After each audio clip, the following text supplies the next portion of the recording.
At age 8, I used only a fruit knife to save a group of rich young masters abroad.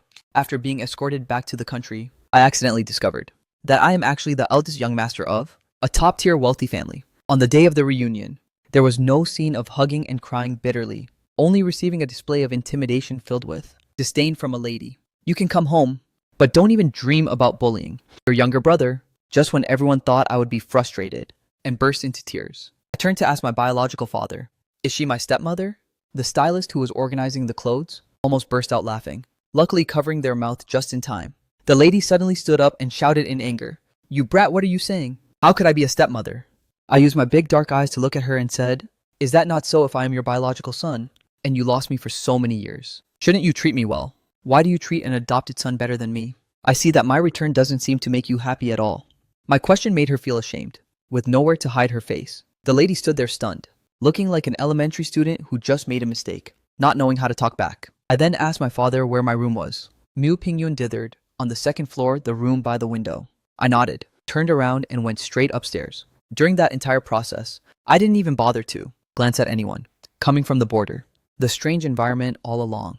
The way kept me instinctively alert. For several days, I hadn't closed my eyes. After all the endurance of this 10-year-old body has its limits. Struggling to reach the room, I almost blacked out immediately. When I woke up, it was early the next morning.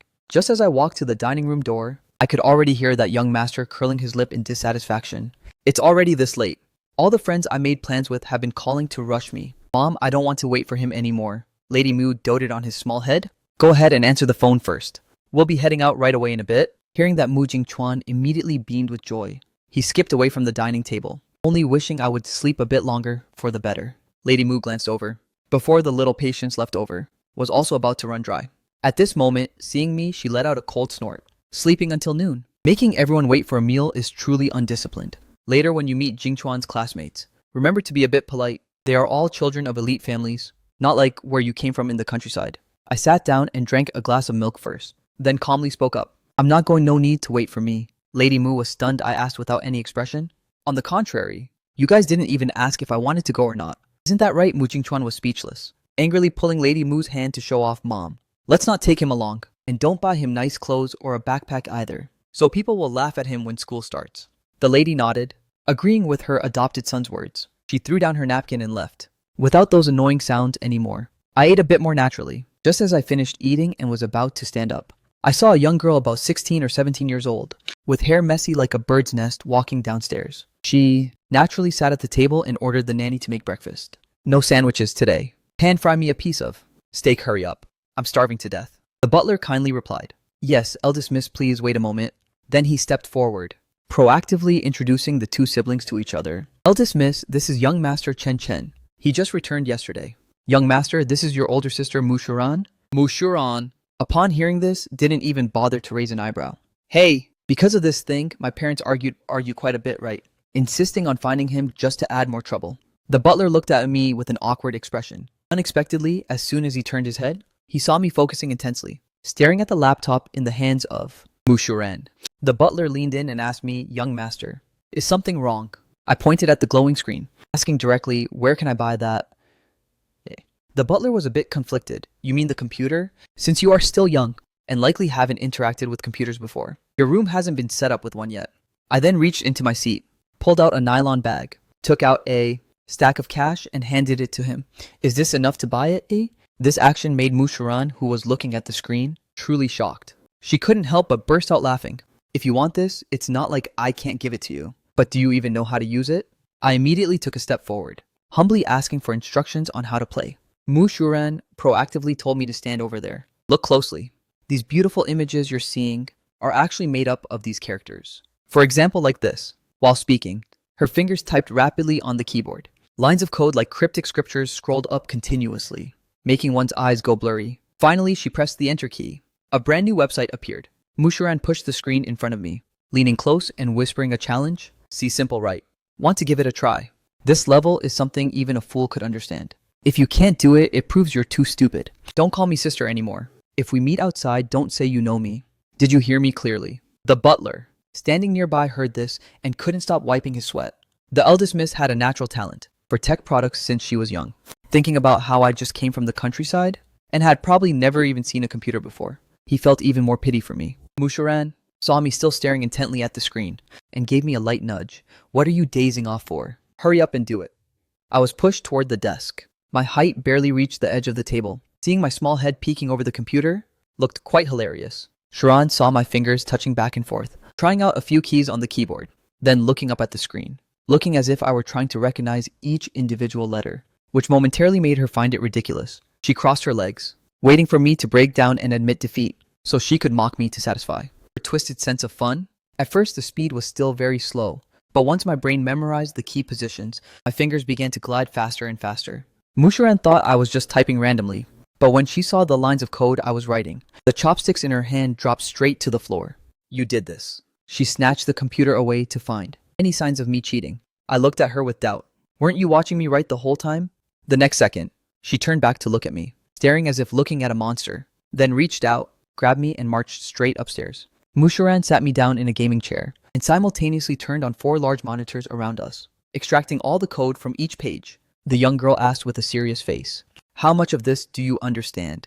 I looked at her weirdly. After observing for a moment, I suddenly pointed at the third screen. Isn't this line of characters written wrong? Mushuran's eyes widened as she leaned in to look closely. Wrong.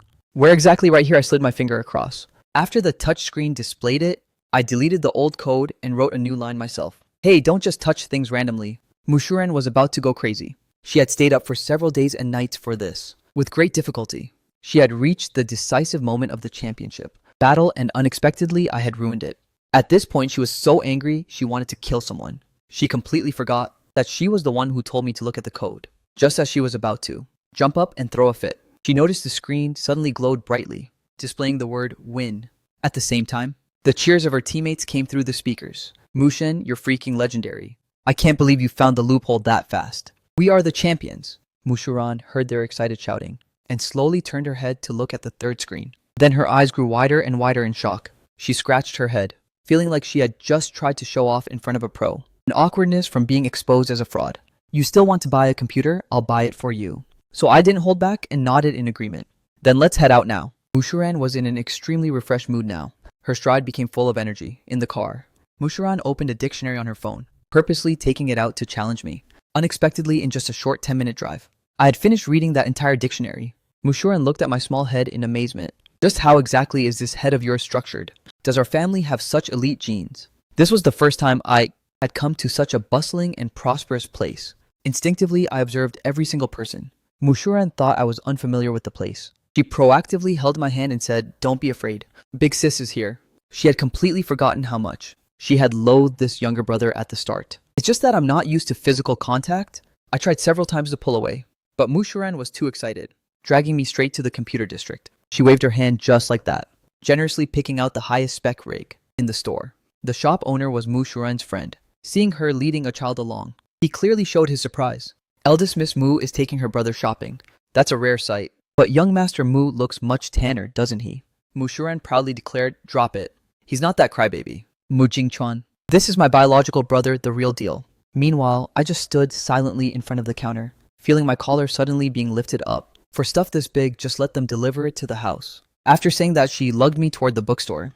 Inside the bookstore, she grabbed a few basic programming books and stuffed them into my hands. Use these to build your foundation. The framework you built was way too messy. I held a stack of books which were thicker than bricks. Looking around, I suddenly spotted an acquaintance. That person also happened to look up and saw me immediately, then marched toward me. "Mushin, why are you here? I was planning to visit you in 2 days. Are you living well?" This could be considered my only acquaintance in this city. She had also helped me a lot. I nodded and replied, "I'm currently at the Mew house living very well. Thank you." The girl was also happy for me. She smiled. "That's good then." But Mushuran isn't exactly a good person. You have to be careful not to get bullied by her. I shook my head, but before I could speak, a large hand grabbed and pulled me protectively behind. Mushuran appeared out of nowhere, aggressively stepping forward to grab the girl's collar. "Jia Royao, who did you say was bullying people?" "That's my brother." "Why are you approaching him? Looking for a fight?" Jia Royao was stunned. "You two are together, Mu." Shuren snapped, "Obviously. You think he'd be with you?" Jia Royao was a bit surprised, raised her hands and said it was just a misunderstanding. "Your brother and I both returned from the border region.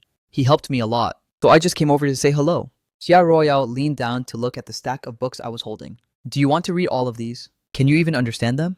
I nodded, having heard that this person in front of me had excellent academic grades. So I spoke up and asked, "Can you help me choose a few books?" Xiaoruo smiled brightly. She was more than willing to repay me. Immediately after, she handed me several books. Xiaoruo was about to reach out and pat my head, but was given a glare by Mushuran, so she could only point toward the high bookshelf and say, "Actually, the fastest way to recognize words is reading children's comics. It's not boring at all. Do you want some?" I had never read comics before. I was a bit curious, so I nodded. Xiaoruo spread her arms. "You can't see them on your own. Let me pick you up so you can choose." "Okay." I was just about to agree when my feet suddenly left the ground. Mushuran tucked me under her arm again. She provocatively told Xiaoruo, "He's my brother. Don't be so nosy." Xiaoruo looked at her actions, frowned slightly, and then smiled helplessly. After finishing choosing the comics, all three of them walked out of the bookstore. Xiaoruo then invited me to get ice cream. The sweetness melting in my mouth made my eyes light up. "Moo." Shuran kept staring at my expression, finally looking satisfied.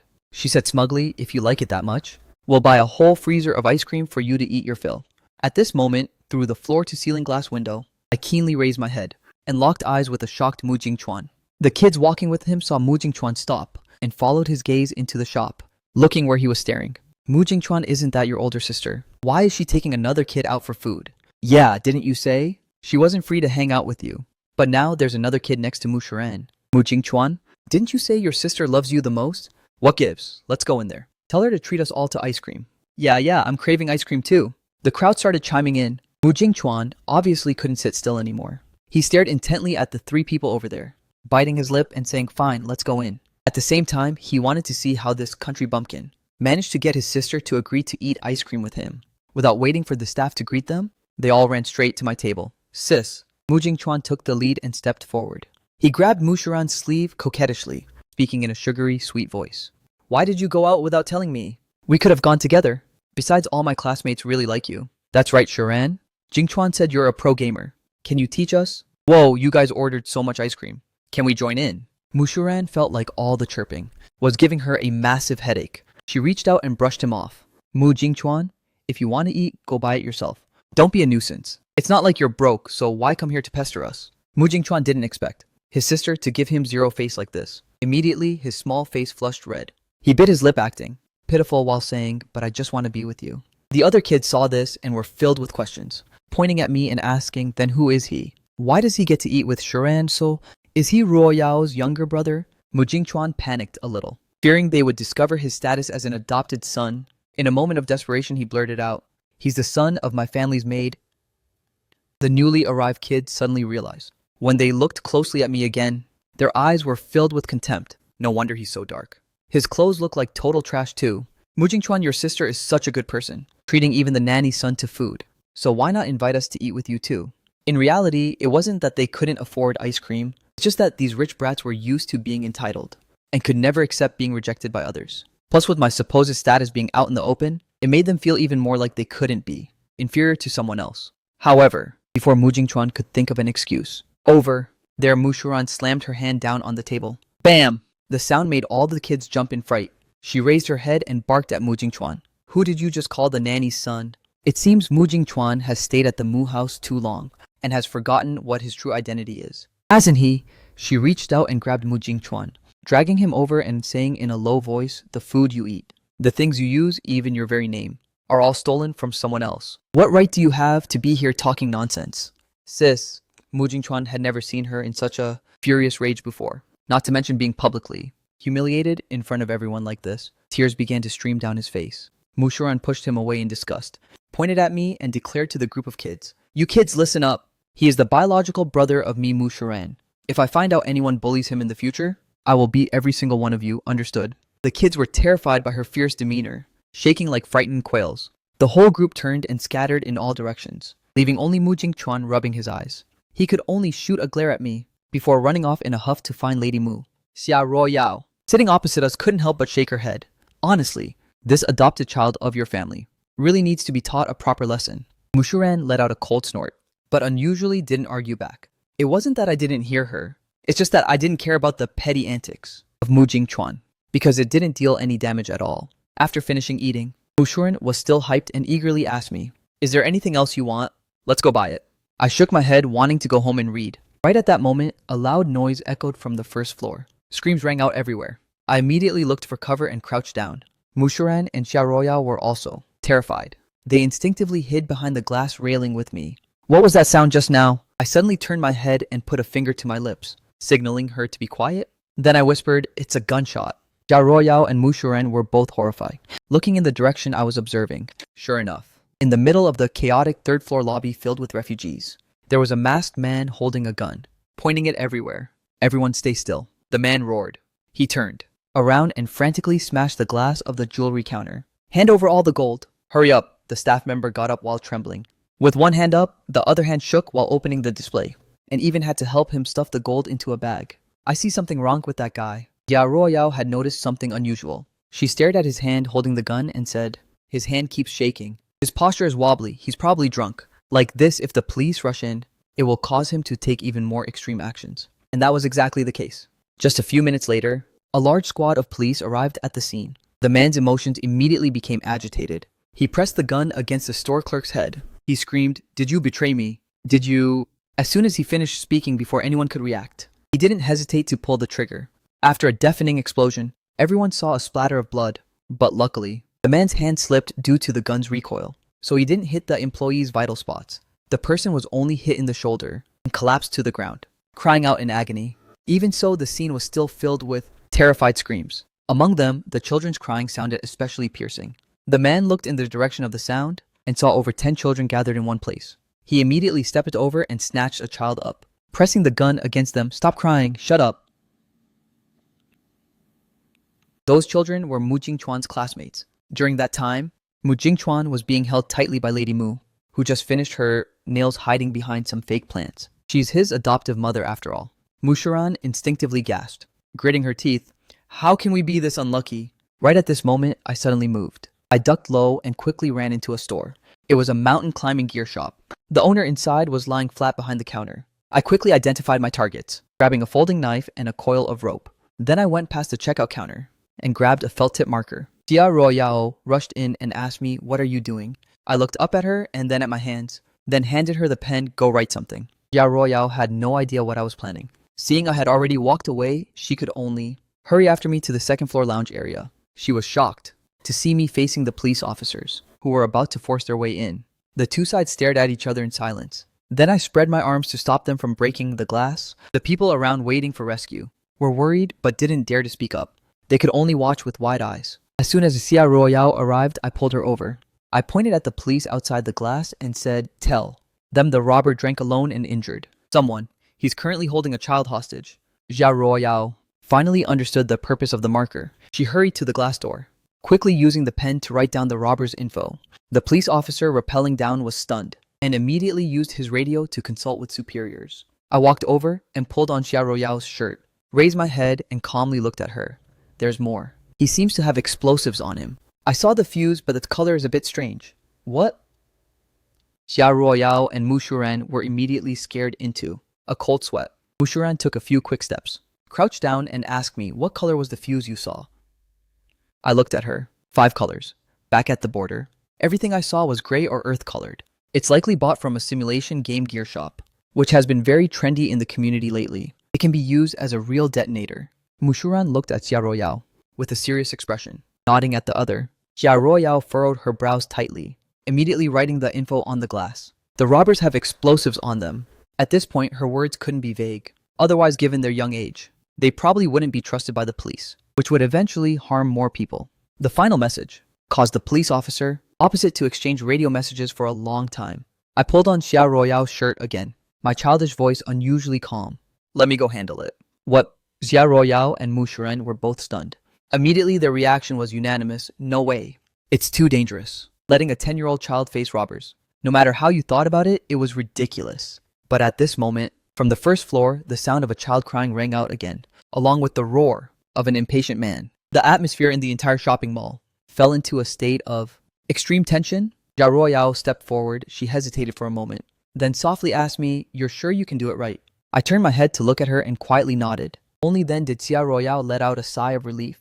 She let go of Mushuran's hand and instructed me then, "You must be careful." This was the first time someone had said that to me. I looked at Xiaoruoyao one more time. Then I gently grabbed the rope. In just a flash before the two of them could see clearly, I had already zipped down to the first floor. Jia Royao and Mu Shuran quickly leaned over, looking down, but that small figure had long since hidden away. Forget the man holding the gun. Even the people around him, very few of them noticed me. One by one, they all stood with mouths agape in shock, looking toward this direction, not understanding what had just happened. Mu Shuran saw me crouching low, weaving through the crowd. Step by step approaching Lady Mu and Mu Jingchuan, she suddenly gripped Xia Royao's arm tightly and said in a bit of a panic, "Did I make a mistake? He has only just returned." But he understands his parents' personalities very well. His father only cares about money. His mother definitely loves Mu Jingchuan more. As for him, this child is merely a passing interest to them, just someone to bring along for a bit. Is that brother even worth the other person taking such a risk? Xia Royao turned her head back to look at him, not even having told him yet that these aren't relatives, but truly just strangers. But right now, there is only one thing they can do, and that is we must trust him, believe that he can save them from the hands of the reckless criminals. He believes I am not an ordinary child. On the first floor, the boy being held hostage was still crying bitterly to release the fear in his heart. The drunk robber's temple throbbed incessantly. He roared in anger, "Did you hear me? Shut up or I'll kill you right now." Seeing him press the gun directly against the child's head, everyone around couldn't help but gasp in horror. At this moment at the mall entrance, the police officers finally decided to follow the suggestion, splitting up to disguise themselves as civilians blending into the crowd. Witnessing the scene at the jewelry counter, they all gasped in unison, secretly felt lucky they didn't force their way in earlier. There are too many children and civilians here. Even a single death would be a total catastrophe. Importantly, the surrounding architecture is very specific, making it impossible to deploy snipers, which increases the difficulty of neutralizing the criminal. They didn't dare pin their hopes on a strange child, and could only move slowly and quietly through the crowd, trying to get close to the criminal. I moved past the decorative planters, appearing right next to Lady Mu and Mu Jingchuan. Mu Jingchuan was lying in Lady Mu's arms, sobbing quietly. "Why are you—" Lady Mu saw me and her jaw dropped in shock. Immediately after, she fell into a state of hesitation. With just Mu Jingchuan alone, she was already overwhelmed. If another child was added, what was she supposed to do? But I didn't give her a chance to think. Pulling her arm away, my small hand struck decisively, chopping hard at the back of Mu Jingchuan's neck. Though my body is small, my strength is immense. Mu Jingchuan was instantly knocked unconscious. Lady Mu was terrified and about to scream, but I timely covered her mouth. After that, I pointed toward the mall's staircase, nodding her that she could carry Mu Jingchuan and escape through that way. My big eyes stared intently at her. A moment later, her mind strangely calmed down. "Hurry and call the police." She held Mu Jingchuan and crawled toward the passage. "Stay here, there's cover. You won't be discovered." But after crawling halfway, she realized I wasn't following. She instinctively turned her head back, seeing that child still quietly, crouching in place, staring at that face and those eyes. For some reason, it made one feel incredibly lonely, as if he never even hoped that someone would take him along. That boy only knew how to stand silently and watch others leave. Lady Mu opened her mouth to speak, silently calling out that name in her heart.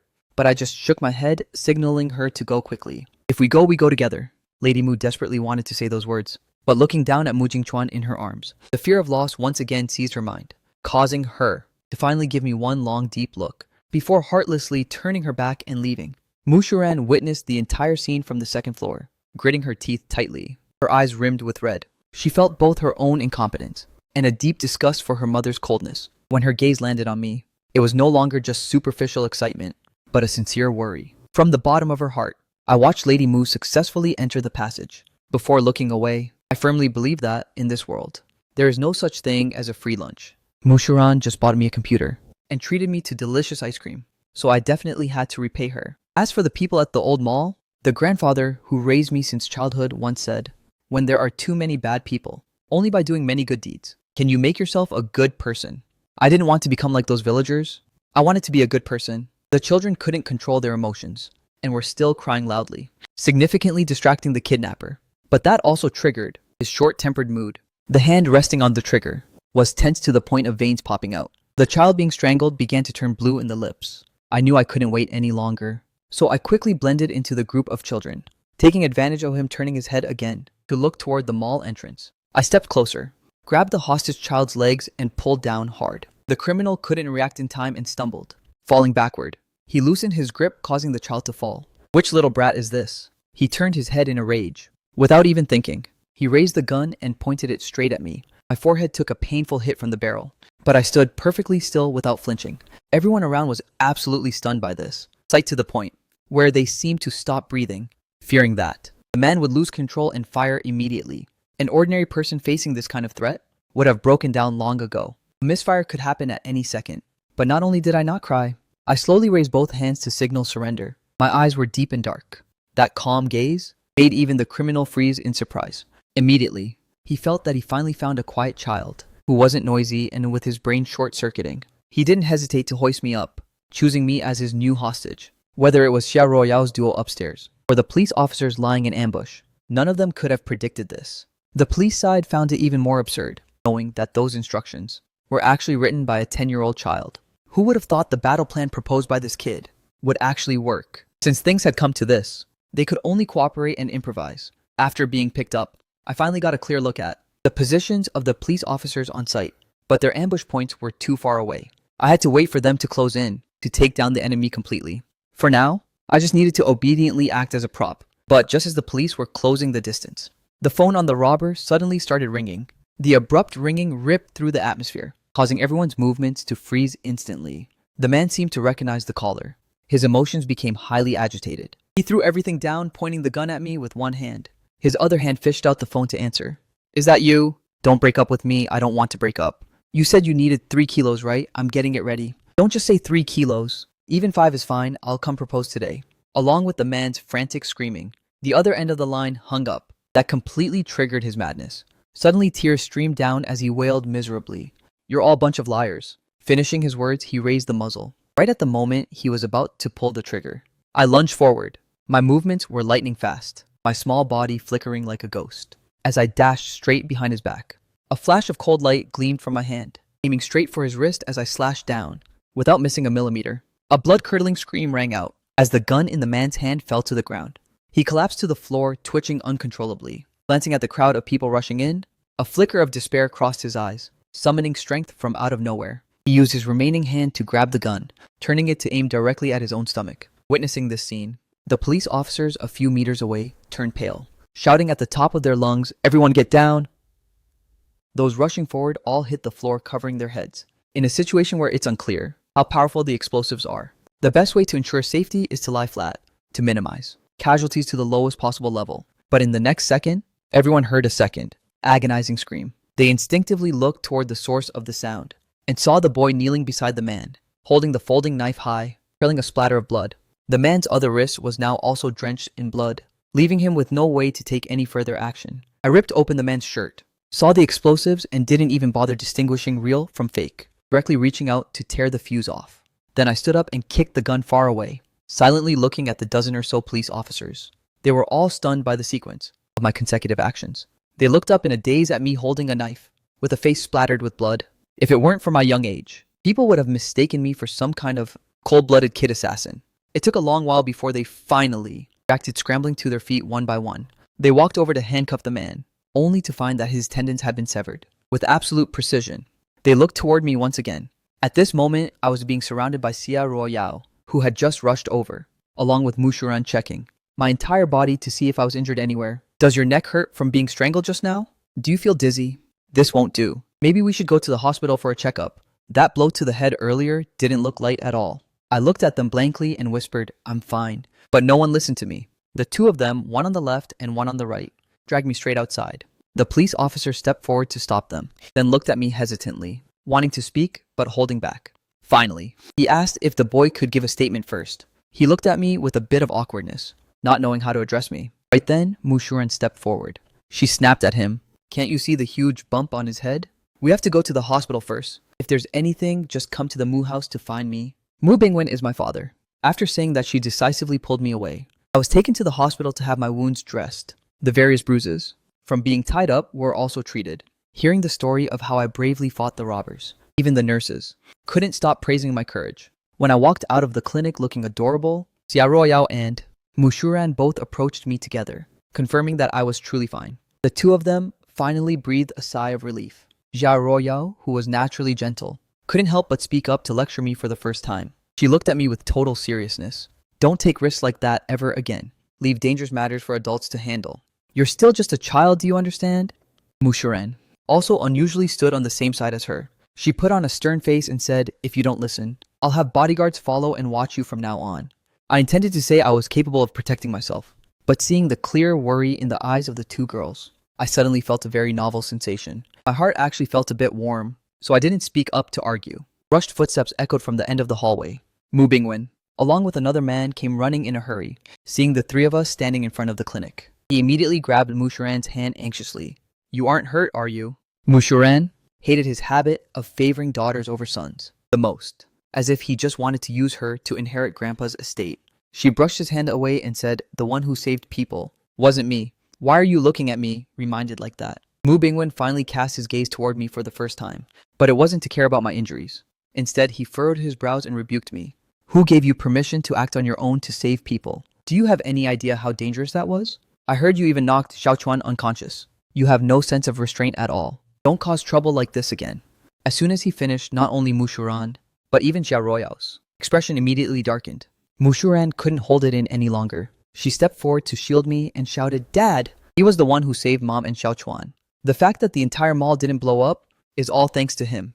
Even if everyone knelt down to thank him, it wouldn't be too much. What right do you have to scold him? Can't you see the injury on his head? Do you even consider him your son at all?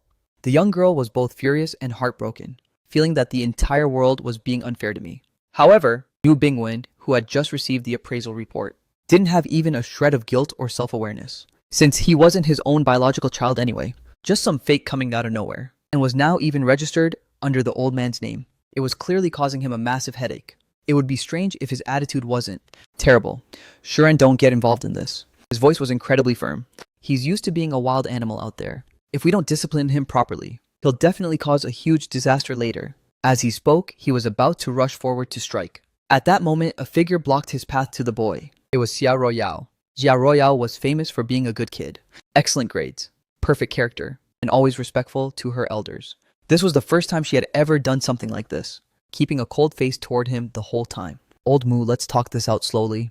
Suddenly, the middle-aged man, who had been silent all this time, placed a hand on Mu Bingwen's shoulder, advising him gently. "The boy just went through a major scare. If you want to lecture him, you can do it later. If you truly find him an eyesore, how about letting him stay at my place for a few days? I feel like I share a certain destiny with this child." Ya Royao, standing nearby, heard this and her eyes lit up as she looked at her dad. "I was also planning to invite Chen Chen over to our house. Why not let him come over to recover from his injuries?" The middle-aged man, who was also Xia Royao's father, Xia Qingyuan, kept his trademark smile on his lips. He nodded and said, "Royao, it just so happens your mother always wanted a son. Having him over at our place for a few days would be good." Both father and daughter had a very good impression of me, welcoming me with a strangely warm hospitality, normally given the business relationship between the Xia family and the Mu family. Mu Bingwen should have felt delighted, but now he showed a bit of hesitation. The smile on his lips stiffened as he refused. "No need to trouble President Xia further. This child is very mischievous. Just letting him recover at home is enough."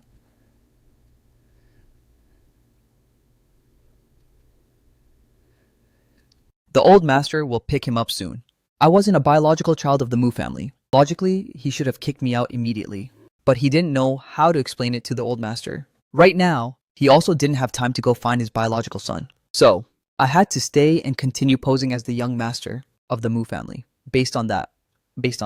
He absolutely couldn't let me be swayed by another family, which might leak the secret of my background. His attitude was firm, leaving Miss Xia with no other choice. Before leaving, Xia Royao gave me her contact information, saying if I needed anything, just find her. I nodded and tucked the piece of paper into my pocket. I always cherished the kindness of others. Since Mu Jingchuan was still at the hospital for tests, in the end only Mu Shuran took me home. The two of us had just finished bathing when the police arrived at the door to take a statement. Moreover, quite a few people had shown up. Inside the Mu family living room, besides the captain and the recorder, there were over 10 officers crowded together, looking a bit cramped standing in one spot. Opposite them on the sofa, Mu Shuran slightly knitted her brows. "Is taking a statement really worth this many people? If I didn't know better, I'd think you guys were here to arrest a criminal." Captain Lu Zheng rubbed his nose, feeling embarrassed by his unrefined subordinates. He gave a forced smile and said, "It's mainly thanks to young Master Mu's help. He's considered their lifesaver. So everyone wanted to come and say thanks." Seeing the captain making excuses for them, the men behind stepped forward in a hurry, bowing one by one to thank me. I sat quietly on the sofa, hand still holding the ice cream box that was just delivered, watching the ice cream slowly melt. I glanced to see how many people were left to thank me. My short legs, which didn't reach the floor, swayed gently, feeling a bit impatient inside. And every single person who had witnessed the chaos at the mall was secretly observing me. When they saw that I couldn't wait any longer, and picked up the small spoon to scoop some ice cream. Their expressions were all incredibly complicated. If the mall didn't have security cameras, they absolutely would not have believed that the child before them was the one who rushed into the climbing area to grab rope and a knife and calmly stop the police from breaking the glass, approaching the criminal all by himself, bravely using his head to block the muzzle. Lu Jung was also very astonished, but having weathered many storms after promptly reminding the team members of their positions, he spoke up to ask when the gunshot rang out, "Were the two of you together at that time?" Mushuran nodded. "Yes, we had just finished our ice cream and stepped out of the shop. So what was your first reaction?" "Obviously to find a place to hide," Mushuran said as if it were common sense. Lu Jung wore a smile on his lips, but his eyes were full of scrutiny. When an ordinary person hears a loud noise, their first reaction should be to find out where the sound came from, not to immediately look for a place to hide, right? Or to put it another way, you recognize that it was a gunshot from the very beginning. Mushuran blanked out, thinking it over carefully. It really did make sense. Moreover, at that time, the first one to dodge actually wasn't her, but me. However, she instinctively felt that this would bring trouble to me. So she furrowed her brows in annoyance. "What's your point? Are you suggesting we're in cahoots with those robbers?"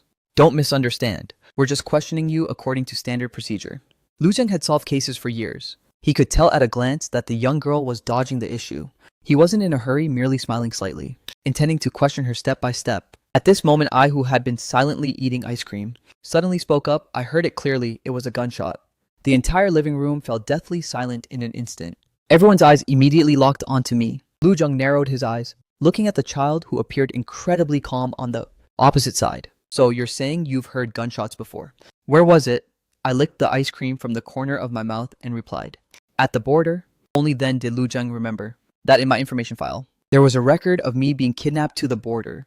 Those bandits did indeed carry guns, but he wasn't sure if they had ever opened fire or not, because before being captured, every single one of them perished in a sea of fire. Your reactions are very sharp. He closed the file, naturally striking up a conversation with me. His tone was both friendly and natural. "So why did you think of getting the rope to save everyone? The opponent had both a gun and explosives. Weren't you scared?" Mushuran, standing nearby, faintly felt something was off. She hated his leading style of questioning even more. Just as she was about to intervene, she heard the child beside her give a clear answer. "Scared?" I nodded, seriously confessing my own fear of death. Then continued, "But if I didn't do it, more people would have been hurt. I promised the old master that I'd become a good person who helps others." My voice still had a childish ring to it, but the words coming out stunned everyone present. On the spot, Lu Jung, with his years of experience, could confirm that the child before him wasn't lying. Furthermore, he said those words with such sincerity, struck by those large, round, dark eyes full of unwavering determination. The subsequent questions could no longer continue. Mushuran was also a bit moved, her hand unconsciously stroking my small head. As she asked, "Who is this old master?" I glanced at her, seemingly not knowing how to explain. In the end, I could only say vaguely that he was the one who raised me. "I'm an orphan. The old master picked me up and gave me food, but I don't know his name." "Mu." Sharan saw the flicker of longing in my eyes and her heart suddenly softened. She comforted me, saying if I missed him, we could bring him back here. With the Mu family's wealth, supporting one more old man would be easy. But I still shook my head, looking down at the melting ice cream in my hand, whispering, "No need, he's dead." At the border, under the criminals' guns, I used the 50 RMB from my lookout pay to buy wooden planks to bury him on the mountain. That was the second time I acted as the village lookout. At the mountain, passed behind the village, helping them block the pursuit of 3 police cars. Even though the villagers with me snatched most of the money, the remaining 50 RMB was handed to me directly by those men. "This kid looks sharp. A real natural, just a bit too small." The man smoking in the driver's seat smirked at me, but from the back of the truck, blood kept leaking out, giving off an intense foul stench. Word was they were transporting zombie meat. The profits were insane, but people who ate it would get sick or even die. I just wanted to bury the old man. I didn't want to follow them. Seeing me, the man stepped back warily. A fierce grin appeared on his face. "Being born in a place like this, your fate was sealed a long time ago. Once a lookout, always a lookout. You're no different from us, get it?" But I didn't want to accept that fate. I didn't want to be a bad guy. So afterward, I redrew the map of their escape route and handed it over to the police. I told them there was a gap at the border where they could launch an ambush. From then on, finally, that tainted meat couldn't flood into the city anymore. Those people were also arrested. Once, while accidentally passing by the guard post, I saw 3 pictures posted there. It seemed they were written for me. I copied the things on the pictures, then went back to ask others. Only then did I know those two words meant thank you. Looking at those pictures, I figured I could probably be considered a good person. Mushuran was stunned, nearly moved to tears by my casual remark about death. 1216 Mushuran turned and glared at Liu Zheng. Mushuran turned around and glared at Liu Zhen, blaming him for bringing up the child's sad past. Liu Zheng also felt very guilty, especially since the files showed I was already 10 years old. Yet the boy before him was so thin and frail. It was obvious at a glance that he had endured plenty of hardships, being able to live through such a tough life, while still maintaining a heart of gold, and bravely saving others. Even if his methods were a bit heavy-handed, it was something that could be overlooked. In short, in the end, he didn't have the heart to question me any further. Leading a group of subordinates, he thanked me once more at the front door, then hurriedly left. The scene shifts to the school. Suddenly, after speaking, he left in a huff. Some kids still wanted to introduce Ultraman to me. They tugged at my arm a few times, before realizing I was still standing there motionless. "Where is the teacher's office?" I suddenly asked. During lunch hour, the school building quickly became quiet. Only a few scattered students were walking slowly, but no one was heading toward the stairs. The office was located right in the middle of the hallway. When I saw the room sign, I realized it was very quiet inside. It didn't look like anyone was in there. I looked up toward the window again. The curtains had also been drawn, but clearly Ruan Jingcheng had headed in this direction. Instinctively, I didn't knock but went to the next room, grabbed a chair, and stood on it right under the window to look inside. Through a small gap in the curtains, shadowy figures appeared in the dimly lit room. The outfit Xu Niangxi wore this morning had been taken off. Her white shirt was covered in chalk dust. At this moment, she was also unbuttoning that white shirt. I thought she just wanted to change her dirty clothes. But when I looked over at Ruan Jingcheng standing in front of the desk, I suddenly felt a bit uneasy. In my memory, those who didn't dress properly and were seen by the village aunties were all scolded as hooligans. Moreover, Ruan Jingcheng wasn't the only one in the office. There were several other male students as well. They all stood there with their heads bowed in silence. I thought for a moment, jumped off the chair and went to knock. Knock, knock, knock. The sudden sound echoed through the quiet hallway. A moment later, the office door abruptly opened, revealing Xu Niangxi's face. Seeing me, she was slightly stunned, then quickly flashed her trademark smile. "Moo, is something the matter?" I saw that her shirt buttons were done up wrong, and only one side of her shirt was tucked in. So I looked past her into the room and said, "I'm waiting for Jingcheng." Jingcheng, oh, Xu Niangxi was a bit surprised. She leaned over to block my view, explaining that Jingcheng's grades weren't good, and he needed extra tutoring, so he couldn't leave school with me. "If you're hungry, go eat first. Be a good boy." As she spoke, she reached out to pat my head. I wrinkled my nose and immediately dodged. The old man said, "You should go wash your hands." Hearing that, Xu Niangxi suddenly froze, and even her smile became forced, like a cold face, trying to wear a smiling mask. She looked down at me and asked, "Why?" I thought for a bit, not knowing how to explain it. It's just that I've always been very sensitive to scents, so I could only say it was basically very smelly. The smile on Xu Niangxi's face was about to crumble, but since she didn't want to waste too much time, she just went along with it. "Fine, I'll go wash them now. You go eat first." After saying that, she brushed past me and headed to the restroom, not even bothering to think about closing the door. After all, normal elementary school students are terrified of having to go into the teacher's office, but no matter how much she calculated, she didn't expect that I was not a normal child. The moment Xu Niangxi entered the restroom, the very next second I slipped right into the office. I walked up to Ruan Jingcheng and asked, "Are you really getting tutored, or are you being a snitch?" Hearing this, Ruan Jingcheng didn't say a word. He only shook his head. I noticed his body was trembling slightly. I asked suspiciously, "Are you scared? Is there something here?" What's there to be afraid of in a teacher's office? But Ruan Jingcheng and the other boys were as still as statues. No matter how I asked, they refused to open their mouths. I frowned and scanned the room, only seeing a mobile phone placed on the desk. Feeling the atmosphere here was very strange and suffocating, I worried Xu Niangxi would return and keep them here again. So I grabbed Ruan Jingcheng's hand, turned around and walked straight out. Ruan Jingcheng let out a small cry of surprise. He didn't expect my strength to be so great. In just a few seconds, he was pulled to the office door. Not hearing any footsteps behind me, I turned back to the group of boys inside and said, "If you guys don't leave, I'll tell everyone you're being snitches. Everyone will hate you. Just watch." Kids this age fear isolation the most, especially when they are already very introverted and don't fit in easily with the group. They all ran out in fear. By the time Xu Niangxi finished washing her hands and returned, she found the office completely empty. She frustratedly ruffled her hair, gritting her teeth, while staring at the ring and the steel balls on the desk. These were all things she had painstakingly prepared. Right at that moment, a teacher with a stomachache ran back to look for medicine, catching him still there, and even asked caringly is Teacher Sue still tutoring students? Oh, that's truly dedicated. Junyanixi swept everything on the desk aside and smiled while coming over to help. They're all the future buds of our nation. I'll help whoever I can. After that, teacher found the medicine and took 2 pills. They continued to praise him. In this day and age, someone with your teaching ethics is quite rare. I happen to have lunch plans with the principal. Why don't you come along?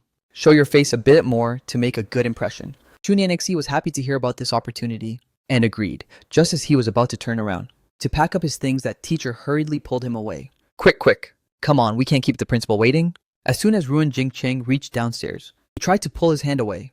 I can't, I shouldn't run. The teacher will be angry. The boy hung his head, tears falling nonstop, looking utterly terrified. I didn't quite understand it, but seeing him crying like there's no tomorrow, it was clear we couldn't go eat lunch. I had to stand by the roadside and call Xia Royao. Half an hour later, Xia Royao rushed over. I was sitting on a long bench, while Ruan Jingcheng had his head on my lap, fast asleep. What happened here? She stepped forward first, squatting down beside Ruan Jingcheng, then looked at me. I pointed at his eyes and said he cried until he was exhausted and fell asleep. Xia Royao saw those swollen eyes, puffy like walnuts. Feeling a bit helpless, she picked Ruan Jingcheng up, then looked toward the closed cafeteria. She said to me, "You haven't eaten anything yet, right? Are you hungry? Let me take you out to grab something." Because she had rushed here so quickly. Truth was, she hadn't eaten either and I was starving. But right now, I still had things to do. So I shook my head and looked at Xia Royao. I asked, "Do you have a computer?" Xia Royao was stunned and replied with a bit of confusion. "I do. Do you want to use it? I want to use it right now." I stood up, without saying a word, and walked straight out. Xia Royao could only carry the child and hurry after me. She drove over. There was a spare laptop in the car. Since I had used a laptop at the computer center last time, I immediately hit the power button. Then I casually unplugged the data cable he was using to charge, and took a phone out of my pocket. To connect it, Xia Royao had just settled into her seat. Ruan Jingcheng turned his head, saw this, and couldn't help but ask curiously, "Whose phone is this?" I didn't even look up. The teacher's. It's a good thing Xia Royao wasn't drinking water. Otherwise, she would have sprayed the entire windshield. The corner of her mouth twitched. As she asked, "What are you doing with this old model phone?" She almost used the word stolen, because this whole thing was just too bizarre. I ignored her conflicted expression, just quickly connected the data, while researching how to crack the password, and explained.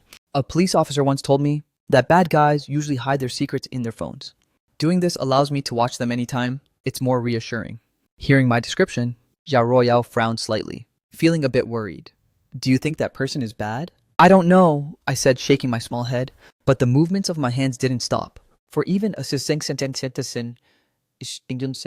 in my philosophy, if there's a doubt, it must be verified, to see if they are actually a villain or not. Once I find the evidence, it'll be clear. If it were before, Xia Royao would have felt that this guilty until proven innocent logic was ridiculous, like making up stories to slander others. But not only had I saved her life, I had also proven my abilities time and time again. The current Xia Royao was just like Mu Shuran.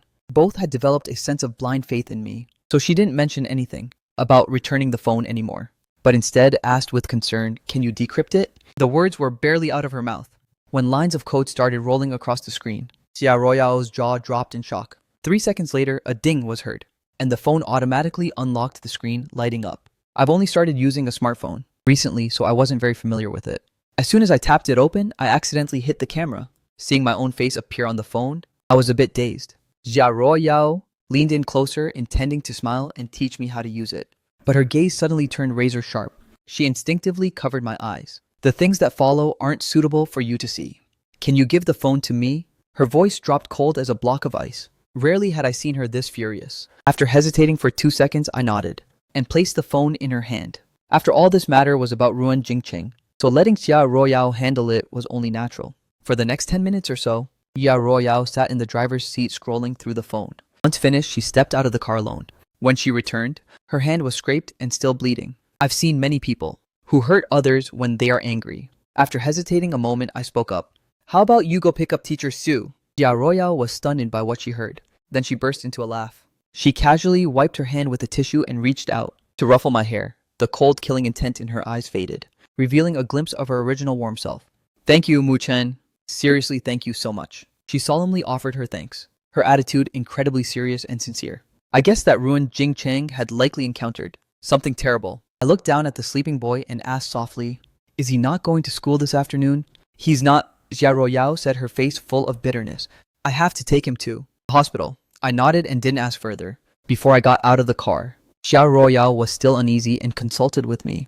How about you don't go to school today either? Wait 2 more days until I handle everything, then go.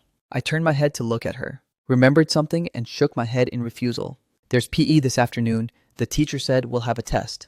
Xiao Royale felt a bit helpless, intending to say these elementary school tests don't really matter whether you take them or not. But in the next second, she heard my childish voice again, a voice that was strangely calm, even though Ruan Jingcheng isn't here. If Teacher Su is a bad person, then the other students will also be in danger. Xiao Royale froze. She looked down beside the car, at the small child who wasn't even as tall as the car door. The determination on my face moved her, and the darkness in the depths of her heart gradually faded. Even her intention to personally punish that scum was completely suppressed by my clear gaze. Finally, she let out a soft sigh and replied, "Okay, but you must be careful. I'll settle things and come back as soon as possible. If you're in danger, absolutely do not be impulsive." I nodded. I knew she was worried about me. The lunch break passed quickly, and the students returned to class one by one.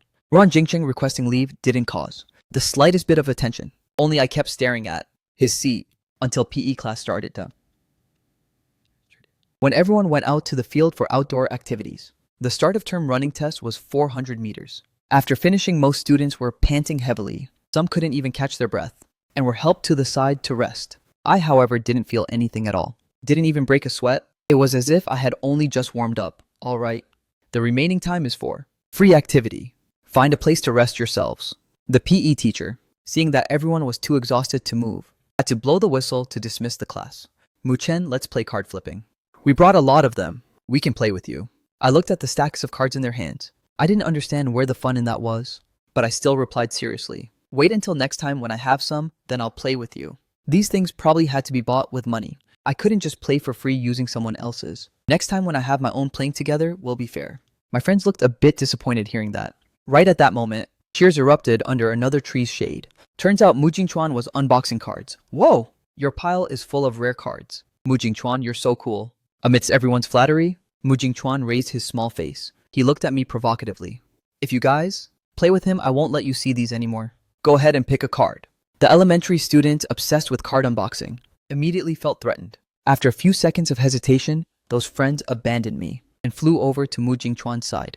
Seeing this, I actually felt relieved, because compared to cards, I was more interested in basketball. Back in the village, there was a basketball. Xiaoban's parents bought it from the city for him, but they never allowed me to touch it.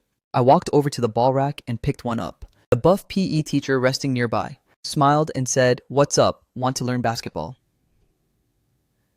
If you want to learn, I'll teach you how to shoot. Playing basketball can even help you grow taller." That last sentence successfully made my eyes light up. I stared at the PE teacher, who was at least 190 centimeters tall. I asked sincerely, "If I learn it, can I become as tall as you?" The PE teacher froze for a moment, then burst into laughter. Haha, he found the kid in front of him quite interesting. Although the chance of growing as tall as him wasn't high, he could definitely catch up to his classmates. And so in the late afternoon, while other students were dodging the sun, to play games only, I didn't fear the heat. Alone, I held the ball and practiced shooting. At first, I couldn't even throw straight because short arms and short legs made it hard to control a standard basketball. Occasionally, a few students saw my awkward posture and burst out laughing, or pointed and gossiped, mocking me for being so clumsy. Mu Jingchuan also saw me running my heart out alone. He curled his lip and muttered, "Whatever. He actually looks pretty pitiful. If he wants to join our game too, just let him come over." He acted all merciful, thinking that since the money on my card would eventually be his anyway, treating me a bit better wouldn't hurt. But I had absolutely no intention of giving up on basketball. If the shot was bad, I started over from the beginning. If I didn't understand, I'd ponder the teacher's instructions. Suddenly looking up, a basketball was seen soaring through the air, landing a perfect bullseye right in the hoop. The area suddenly fell deathly silent. The little kids thought they were seeing things. But right after that, they saw me lean over, pick up another ball, stand at the three-point line, and casually sink another perfect shot. The PE teacher went from an indifferent attitude to standing right beside me to help fetch the ball. He looked at me like he'd found a hidden treasure, watching while nodding nonstop in praise. "You're definitely going to be a top-tier athlete later. I saw that your running earlier was also very effortless." But this time I didn't care because I just wanted to grow taller. Hearing that, I rubbed my nose, not having the heart to tell him that I just took a random shot earlier. Playing basketball doesn't even guarantee getting taller. After that, the crowd of classmates watching grew larger. Every time I sank a basket, it drew loud cheers, even more exciting than watching card unboxings. This is way too OP. Not just three-pointers. Even three-step layups had a success rate of 100%. I told you he was the GOAT. No wonder he's not into card unboxing. He's even cooler than a rare card. Children's worship of the strong is much more direct than adults. In the blink of an eye, the pile of cards under the tree was scattered all over the ground. Everyone ran over to cheer and be my hype squad. It was so hard to bring that stack of cards along for Mu Jingchuan, who wanted to show off, only to be completely overshadowed by me once again. He was so tilted he started ripping grass out of the ground. However, the weather was way too hot. The PE teacher feared I'd get heat stroke, so he didn't dare let me practice for too long. He took the ball back with 10 minutes left before school ended. I was sweating and a bit thirsty, so I ran to the sink to quickly splash my face, then went to the water fountain nearby to get a drink. I was halfway through my drink when several people walked out. It was Xu Niangxi. Behind him, he was leading several young boys. I immediately recognized them as the kids from the extra class. Recalling Xiao Ruyao's furious expression, after she checked the phone, I immediately set down my paper cup and secretly followed them. Inside the small grove, it was the middle of summer, and the foliage was very thick. I had to get closer, before I could spot their silhouettes. Xu Niangxi was pulling at the boys' clothes. This action made me frown immediately. It felt very wrong, even if I had never gone to school before. I knew that for boys it's the same. Your body is something private and sensitive, and you can't let others just touch you however they want. Speak up. If you tell the truth, I'll let you guys go home.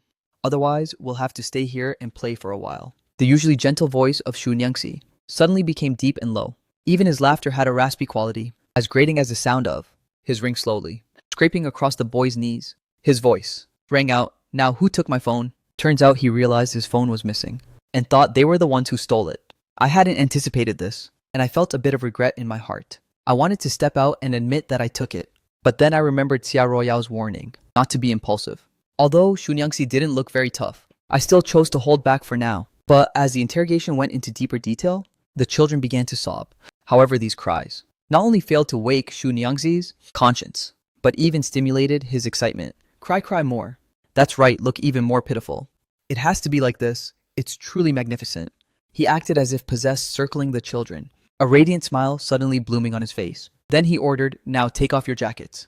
I didn't react at first, until I saw a young boy pulling his shirt down. In that moment, I finally understood what Xu Niangxi was planning to do. The blood in my veins boiled instantly. I remembered one year, a new teacher moved to our village. She was a very beautiful young woman. She came to see me a few times to convince me to go to school, and even braided a beautiful flower wreath for me. She said, "Only knowledge can change one's destiny." I went to school, understood the benefits of education, and that's why I came here. I want to bring knowledge to everyone. The people here won't be bad forever. I had to believe that knowledge could change everything. But before the village could get any better, she went insane. Word was she was violated in the cornfields. Later, when I went to visit her, I caught the villagers walking out of her house. Every single one of them had a satisfied smile on their face. Even though they had no strength left, they made me feel disgusted. She never spoke another word to me. After that, she jumped into the river to end her life. When she died, her belly was very large. They said there was a baby inside, but she didn't want to give birth to it, so she chose suicide. In the end, she died on this very land. The land she gave up her future for to enlighten. And what I remember forever will always be that satisfied smile of those villagers. I didn't expect that at a school as beautiful as a castle. This fairy tale castle. Something so disgusting would happen. In the moment I rushed out, I didn't think at all. Countless blurred images flashed before my eyes, immediately followed by ear-piercing screams. Crying and rapid footsteps came rushing in. Teachers and students nearby were all drawn by the wailing and ran over. As soon as they reached the edge of the grove, they saw a large gash on the back of Xu Niangxi's head, while I stood nearby holding a stone. My face completely expressionless. Only my deep black eyes were staring intently at the person on the ground, looking as if I could deliver another blow at any moment. "Quickly call an ambulance, hurry up!" A teacher was the first to react, hurriedly telling the guard to contact emergency services immediately, while turning around to try and disperse the surrounding crowd of students. "Everyone back to class now, do not gather here. Mr. Lee, hurry and manage the students on your side." Mr. Lee, who was also the PE teacher for class 4-1, finally snapped out of it. He was about to lead the students back, when Mu Jingchuan, standing in the crowd, suddenly screamed, "Did he kill someone? He's a murderer." Oh. A single sentence like a stone stirring 1,000 waves, no matter how terrified everyone felt. This fact seemed already set in stone. The crowd erupted into a new wave of screaming. Students scattered everywhere in panic. Classmates looked at me like I was a monster. Mr. Lee, who had just taught me basketball, shouted loudly to calm everyone down.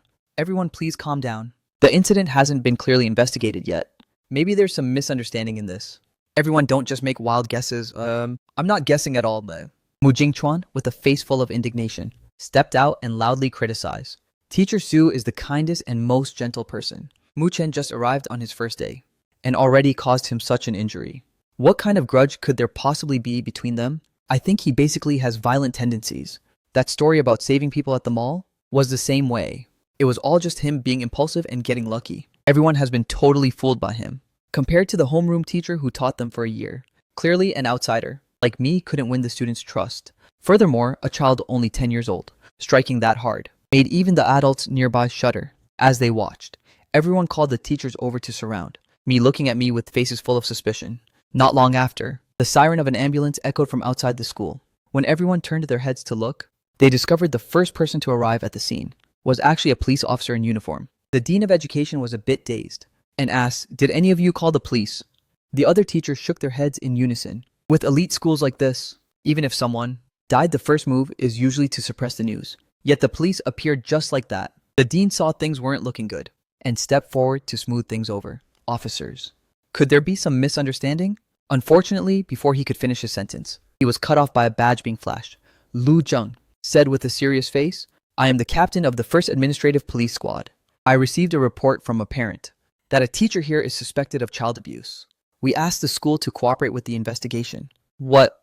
The dean's brain suddenly stalled, unable to react in time. What abuse? No way. Is this a joke? This is the largest elite school in this city. The teachers hired are all elites from home and abroad. How could they do such a thing in front of professionals? This kind of defense is completely meaningless. Whether it happened or not will be known after the investigation. Right now, we want to see teacher Su Nyangxi. Lu Zheng put away his badge, his face clearly showing a sense of justice. The dean vaguely realized something was wrong. His face turned pale. The person is indeed here, but I'm afraid you won't be able to ask anything now, because a student just seriously injured him. What? This time it was Lu Zheng's turn to be stunned. He looked toward the area behind them.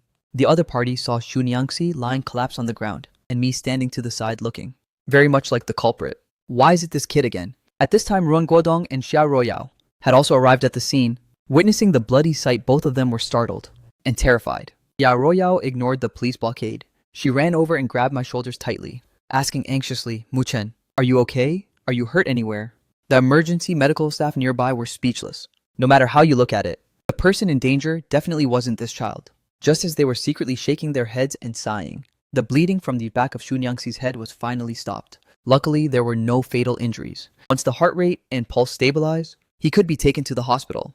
The doctor removed his mask and didn't forget to lecture, "Hey kid, no matter how naughty you are, you must never use stones to hit people. That could really cause a major incident. You were lucky this time. You might not be so lucky next time." However, before the words were even finished, they saw me slowly shift my eyes. Once again, focusing my gaze on Xu Nyangxi's face. Is he not dead yet? The doctor was startled. Was this kid really trying to kill him? Xia Royao saw Lu Cheng approaching from behind. She quickly pulled me into a tight hug, intending to take the chance to throw away the stone I was holding. But just as she moved, her arm was held back. Wait a moment. Lu Zheng quickly stepped forward and easily separated the two. "Classmate Sia, we've greeted each other a few times now. As an old acquaintance, I want to speak privately with the boy. It won't scare him, will it? Truly a veteran police officer." The moment he spoke, he blocked Xia Royao's excuse perfectly. Xia Royao bit her lip, unable to interfere further. Lu Zheng smiled slightly. He signaled to his other teammates to take Xia Royao's statement, then turned his head back to look at me and the sharp stone in my hand. "Mu Chen, I know your mind is very clear right now. So can you tell me, is the person on this ground there because you hit him? If it were any other child, psychological counseling might be needed to get a statement." But Lu Zheng had dealt with me before. He knew very well that my psychological resilience was incredibly strong. Therefore, he only leaned down slightly, looked me straight in the eye, and got straight to the point. At this moment, my mind was indeed very clear, but my body's reactions were a bit sluggish. Hearing that, I looked down at my hands, and then slowly replied, "I guess so." Lu Zheng was stunned. He didn't expect to get this answer. He continued to ask why. "Do you not remember anything?" I tried to recall and then nodded slightly. At that moment, I was too angry. In that loss of control, I really didn't remember clearly. This made Lu Zheng even more curious as to why I was so enraged. "What did you see? How could a child, who could stay calm even when facing armed robbers, be driven to such a fury that it caused him to lose his mind?" Hearing that, I snapped out of it and looked over there. Ruan Jingcheng and several other boys were being protected. Their parents had arrived without me even noticing. They were holding their children tightly to comfort them. I pointed my hand toward Shu, Nyangsi, and then pointed at those boys. My voice was slow and chillingly cold. He was secretly using corporal punishment to abuse them. The small grove suddenly fell deathly silent. Everyone's eyes widened in shock. Hearing those words, they looked as if they had just seen a ghost. A light breeze blew through, and on the other side, the parents of the children suddenly screamed out in distress. What kind of nonsense are you talking about? My son only sought out Teacher Sue for tutoring. That is a perfectly normal teacher-student relationship. Why do you dare to make up such nonsense? There's no way that happened. Clearly you just saw it wrong. You accidentally injured someone else. And now you want to shift the blame onto us. Mo Jingchuan, standing nearby, immediately chimed in. Teacher Sue would absolutely never do such a thing. It's just a bunch of failing students who keep pestering him for extra tutoring, so not even giving him a proper rest. He tutors them without even taking any money. He's truly a rare good teacher. The majority of students in the class nodded in unison. Only a scattered few huddled in a corner silent, without saying a single word, because of the serious nature of the incident, and because it involved the privacy of young children. The police quickly strung up tape to cordon off the small grove. They only kept the students from the class. Just as Mu Jingchuan finished his statement, he saw Xia Royao stride forward, facing the parents directly. Her expression was extremely grim. You've all seen the photos. If you don't believe it, then why did you all rush here? If you feel that your reputation is more important than the purity of your own children, then just let this beast continue to stay and teach. Though these words from the boy were harsh and hard to hear, every single word hit the nail on the head, causing the parents' faces to turn pale. They had received the news half an hour ago. After confirming with Xu Nyangxi about the photos in the phone, they had rushed over in a hurry. But when it was actually pointed out by me that their sons were being abused by a teacher, they couldn't help but panic deep down. The shame made it impossible for them to accept. We will transfer schools. One parent face, completely bloodless, bit their lip and said, now that things have turned out like this, whether it's true or not, we will not let our child study here anymore. After saying that parent shot Xu Nyangxi a glare that could kill. Perhaps compared to letting the fact that their son was victimized, get exposed, and having to face gossip later on, they'd rather choose a quiet settlement and act as if nothing ever happened.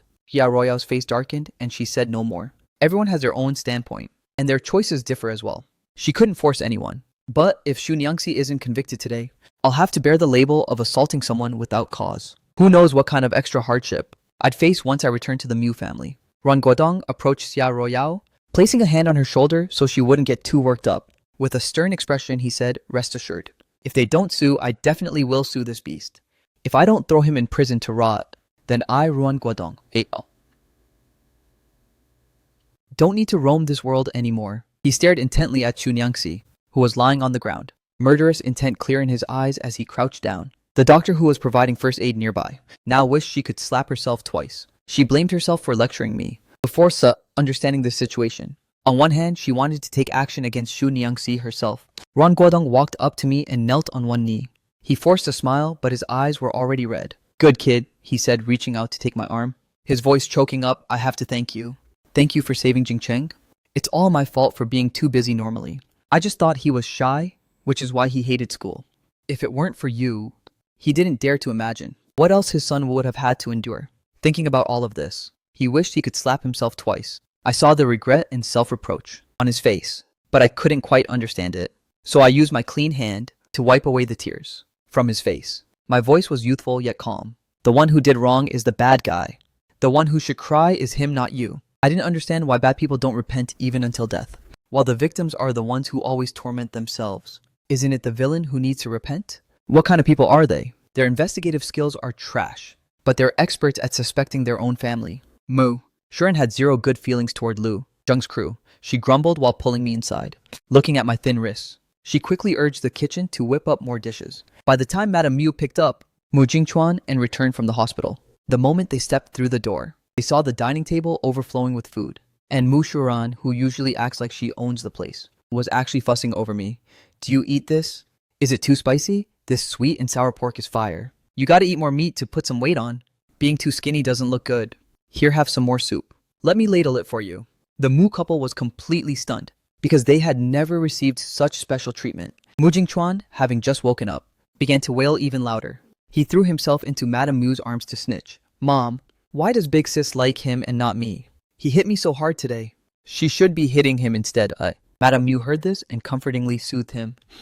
Dad and Mom truly didn't even bother to explain a single word to him. Mushuran pushed off the table and stood up, her beautiful face full of mockery. She stared straight into Mu Jingchuan's red, crying eyes and said, "You're asking why I like him? And not you. It's because he saved everyone, including you and Mom, from those robbers at the mall, while you only knew how to hide in Mom's arms and cry. After being saved, you still dared to flip the script and frame him."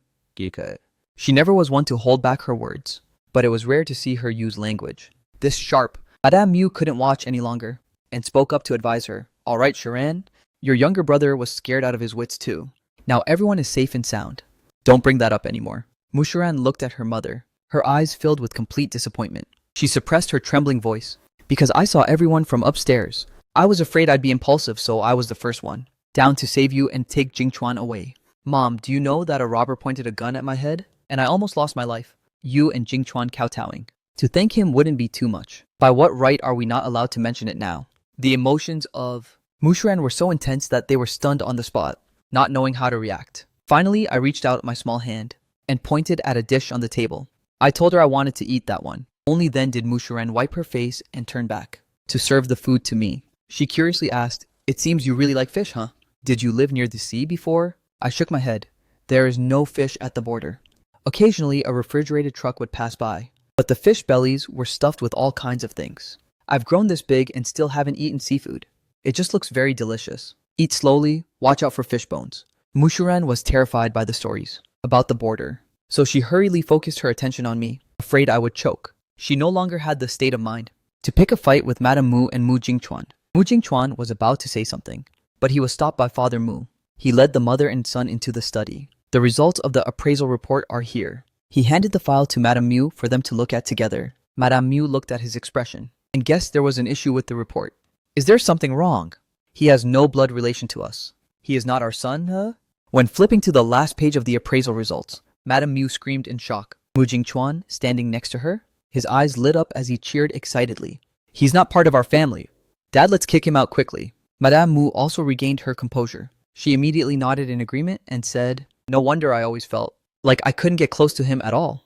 Who knows where this fake came from anyway? Honey, why didn't you expose him right then? Why let Sharan serve him like that?" Both mother and son looked indignant, but Mu Bingwen, sitting behind his desk, spoke up after a long silence. "I cannot kick him out." "Why?" Madame Mu and Mu Jingchuan asked in unison. "Because the real Mu Chen very likely died at the hands of the kidnappers. But the old man wants to see Mu Chen. This is a Mu Chen really made for us." Mu Bingwen pulled out a cigarette and lit it, looking at the two across from him through the thin smoke. He said in a low voice, "So he must be Mu Chen? And he can only be Mu Chen. Once we inherit the assets from the old man, I'll throw him out of the Mu family. This house will only have one son, say, and that is Jingchuan. You don't need to worry about him fighting for Jingchuan's things." He decided to tell them the truth, simply because he didn't want the atmosphere at home to be too tense. As long as there's a bond of self-interest, they'll naturally maintain a fake peace on the surface. And the truth was exactly as he predicted. Mu Jingchuan immediately looked overjoyed, reducing his hostility toward me. As for Madame Mu, even though she knew her biological son was dead, and felt a bit of a void in her heart, compared to finding a wild, unruly child, the adopted son by her side was much better behaved. So after the mother and son walked out hand in hand, when they ran into me at the stairs, she actually managed a rare smile. Mu Jingchuan even proactively offered an invitation. "School starts soon and we're in the same class. How about I take you to school?" I wasn't interested and walked straight back to my room. I opened the pile of textbooks and picture books bought today. As I flipped through, I quickly memorized the new words. By the time I went to bed, I could already read picture books. As I lay in bed clutching the storybook, I felt that fairy tales were a bit unrealistic. Why? I always felt that the hunter would actually kill Snow White and the Seven Dwarfs wouldn't have the time to help her unconditionally.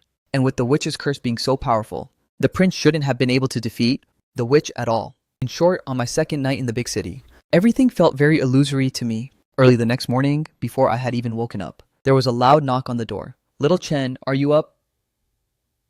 Mushuran poked her head in. When she saw the unopened computer boxes in the corner, she immediately got annoyed. "Did you just spend all night clutching those raggedy books? Well, you didn't even bother to turn on the computer. What's so good about those children's books anyway? Your brain should be used for legitimate business. Don't waste it, you hear?" As she spoke, she quickly walked over to the boxes. In no time, the computer setup was assembled. Finally, 4 high-end, LCD monitors were arranged in a curve, placing me in the center until I practically vanished behind them. Currently, there's a competition in our Eastern District. I cordially invite you to join. If we win, I'll give you all the prize money. I looked expressionlessly at the hacker, Alliance website on the screen, and asked her, is this what you call legitimate business?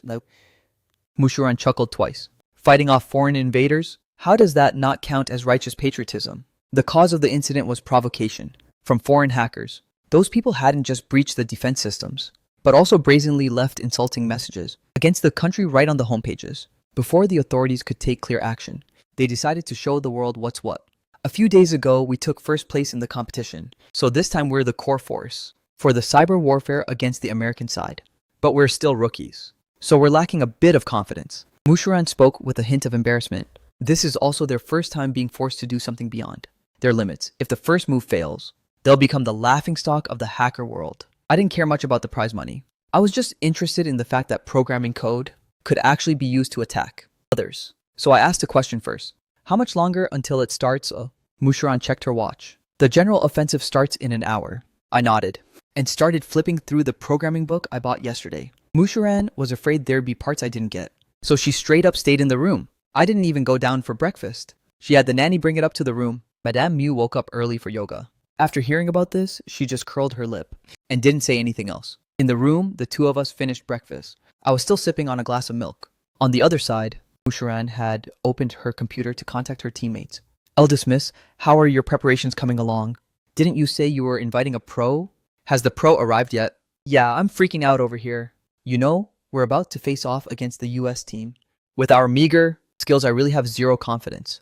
They didn't know beforehand how the championship was actually won. They were still totally in a daze. Mushuran monitored the situation while comforting her classmates. The person is already here and is currently reading. As soon as they heard the person had arrived, the others immediately got hyped.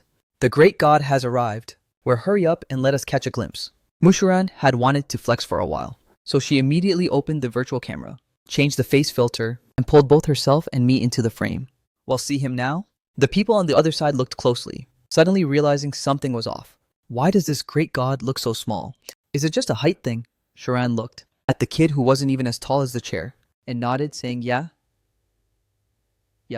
The brat is still at the age where he's growing. Can't you see he's drinking milk? The group on the other side couldn't even force a laugh, only able to awkwardly play along. Seems like he's a young genius, just like the eldest miss. And so hardworking too, waking up early to read books. Mushuran, busy multitasking, casually replied, Exactly. Otherwise, he wouldn't even know basic programming, so he has to take a crash course. On the other side, it took a long while before someone finally spoke. Eldest miss, don't tell me. This great god is just a little kid, who's still wet behind the ears. Sharan thought to herself, it's not just programming books. He hasn't even fully mastered Chinese characters yet. But she definitely couldn't say that out loud. It would tilt her teammates too hard. You guys just relax. If he says it's fine, then there's definitely no problem. He already gave his word.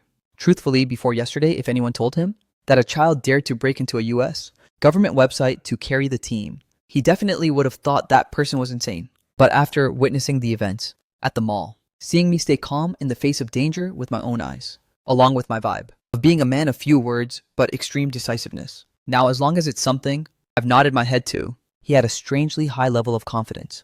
But while he was confident, the other team members were not. They felt Mushuran had lost her mind. Can you look at the situation clearly, please? We're planning to infiltrate a US government website right now. Don't you know their technology and network security are top tier in the world? One slip up, and failing the infiltration would be the least of our worries. But if we get caught, we're going to prison. You're the eldest miss. Treat it like a precious treasure, so you aren't afraid of legal trouble. But we are. Whoever wants to play this crazy game can go ahead. The whole team immediately crumbled, losing their spirit and quitting. Mushuran originally thought they were just joking around, but then she saw them go AFK one by one, no longer showing as online. This 5-man squad was gathered back at the Academy of Sciences. Many were research students and PhDs over there. She called them up, but they were very adamant about not wanting to participate anymore. Mushuran was so pissed she cursed on the spot. She scolded them, You bunch of cowards are truly deserters. You guys were the ones hyped to form a team at first. Now you take first place, but won't fight the final boss. If I knew it'd be like this, I wouldn't have bothered playing with you guys at all. After saying that, she slammed her phone down, her chest heaving violently from anger. She put all those teammates on her blacklist, After blocking them, she slumped into her chair in dejection, then turned to look at me still focused on my book and let out a bitter laugh. She reached out to cover the page of my book. Stop reading. The mission is cancelled. We aren't doing it anymore. I looked up, my eyes clear and untainted. I asked curiously, no more being the light of justice. Mushuran sighed helplessly. She said, being the light of justice isn't that easy. Adults will always flinch. How can we do it with just the two of us? So, the authorities will probably just save face. They'll issue a stern condemnation and then just let it go, to get it over with. Thinking of this, he suddenly felt like learning programming was pointless. Being a hacker or pursuing justice. It was all just a bunch of lies. I couldn't quite grasp the loneliness and boredom in her eyes, but I felt that what she said wasn't right. Doing the right thing shouldn't distinguish between adults and children. If it's the kind of program we had yesterday, and I can do it just as well. Do you still want to join me? What? Mushuran was stunned and looked up at him, until she was fired up by the determination in his eyes. Her initial dejection completely vanished. She slowly sat up straight. Let's play. This time we're going big. She fired up the computer and left a message directly on the forum. We will definitely fire the first shot. Originally, this was just a post to boost morale, but very quickly, other hackers who caught wind of the news started mocking her below. I heard your team has completely disbanded. So what can you achieve all by yourself? When you guys won the championship, I already smelled something fishy. Sure enough, you've crashed and burned halfway, haven't you? Come on, fire that shot right into my chest. Let me see how badass you really are. Don't tell me you can't even track down my API address. Those who could register on the Hacker Alliance forum were all major players. No one was willing to back down to anyone else. Mushuran's skills weren't bad at all. She just seemed a bit green when dropped into a group of great gods. These bastards! She was so angry she wanted to roll up her sleeves and grab her keyboard to dive into the fight. But just as she looked down and saw him seriously studying next to her, she immediately felt like she'd been given a sedative. Her whole body calmed down. Now is not the time to act on emotions. Later, he needs to coordinate perfectly with me. So for the next few hours, we continuously rehearsed. At 2 p.m., while the forum post was flooded with mocking comments, I put my books away and sat at the main server, firing up all 4 monitors. We officially launched a general offensive on the official website of the world's leading tech nation. Initially, no one paid attention, even thinking this campaign would go down the drain. On the forum, they vented a stream of anger at the failing Team 5, trash champions. Aren't they just a bunch of kids wet behind the ears, daring to face off against the Dark King? They should check their own strength first.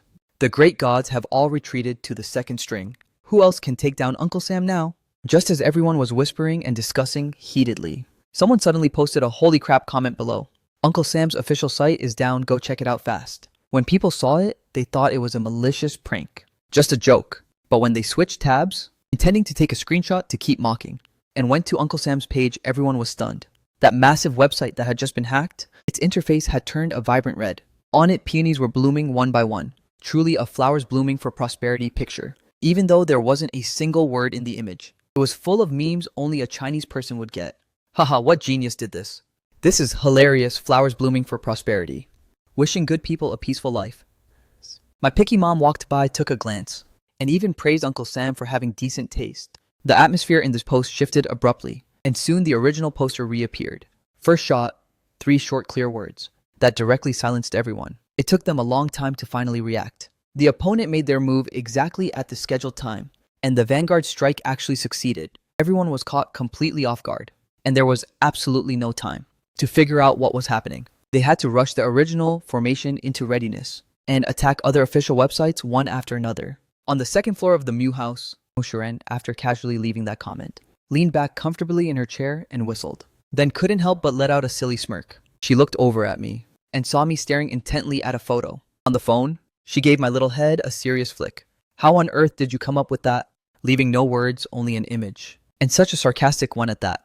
I was watching just now and laughed until my stomach hurt. I tilted my head to look at her, my dark eyes filled with confusion, explaining that it was because I didn't understand their language. Fair enough.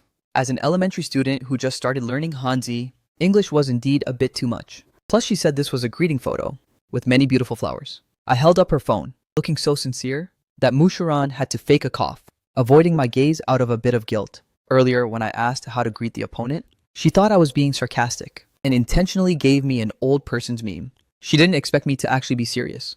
But this could be considered a lucky strike that hit the mark perfectly. Next, I diligently and meticulously edited the photos, while editing the images. I also blocked the incoming attacks meant to restore the opponent's data. To me, this was just something done in passing. But Uncle Sam's technical staff on the other side were clearly about to lose their minds. The official site even left a message. Don't go too far. Hurry up and lift the ban. Give us back our homepage. We admit defeat. Can't everyone just have a peaceful exchange? Mushuran scrolled through the comments. With a look of disdain, peaceful exchange, why didn't you do that before? Immediately after, the official media of Uncle Sam's FBI issued a notice, declaring they would focus on capturing those involved in this network infiltration. Mushuran felt a bit anxious, glancing at the anti-tracking system just installed, and turned to ask me beside her, is this anti-tracking system really okay?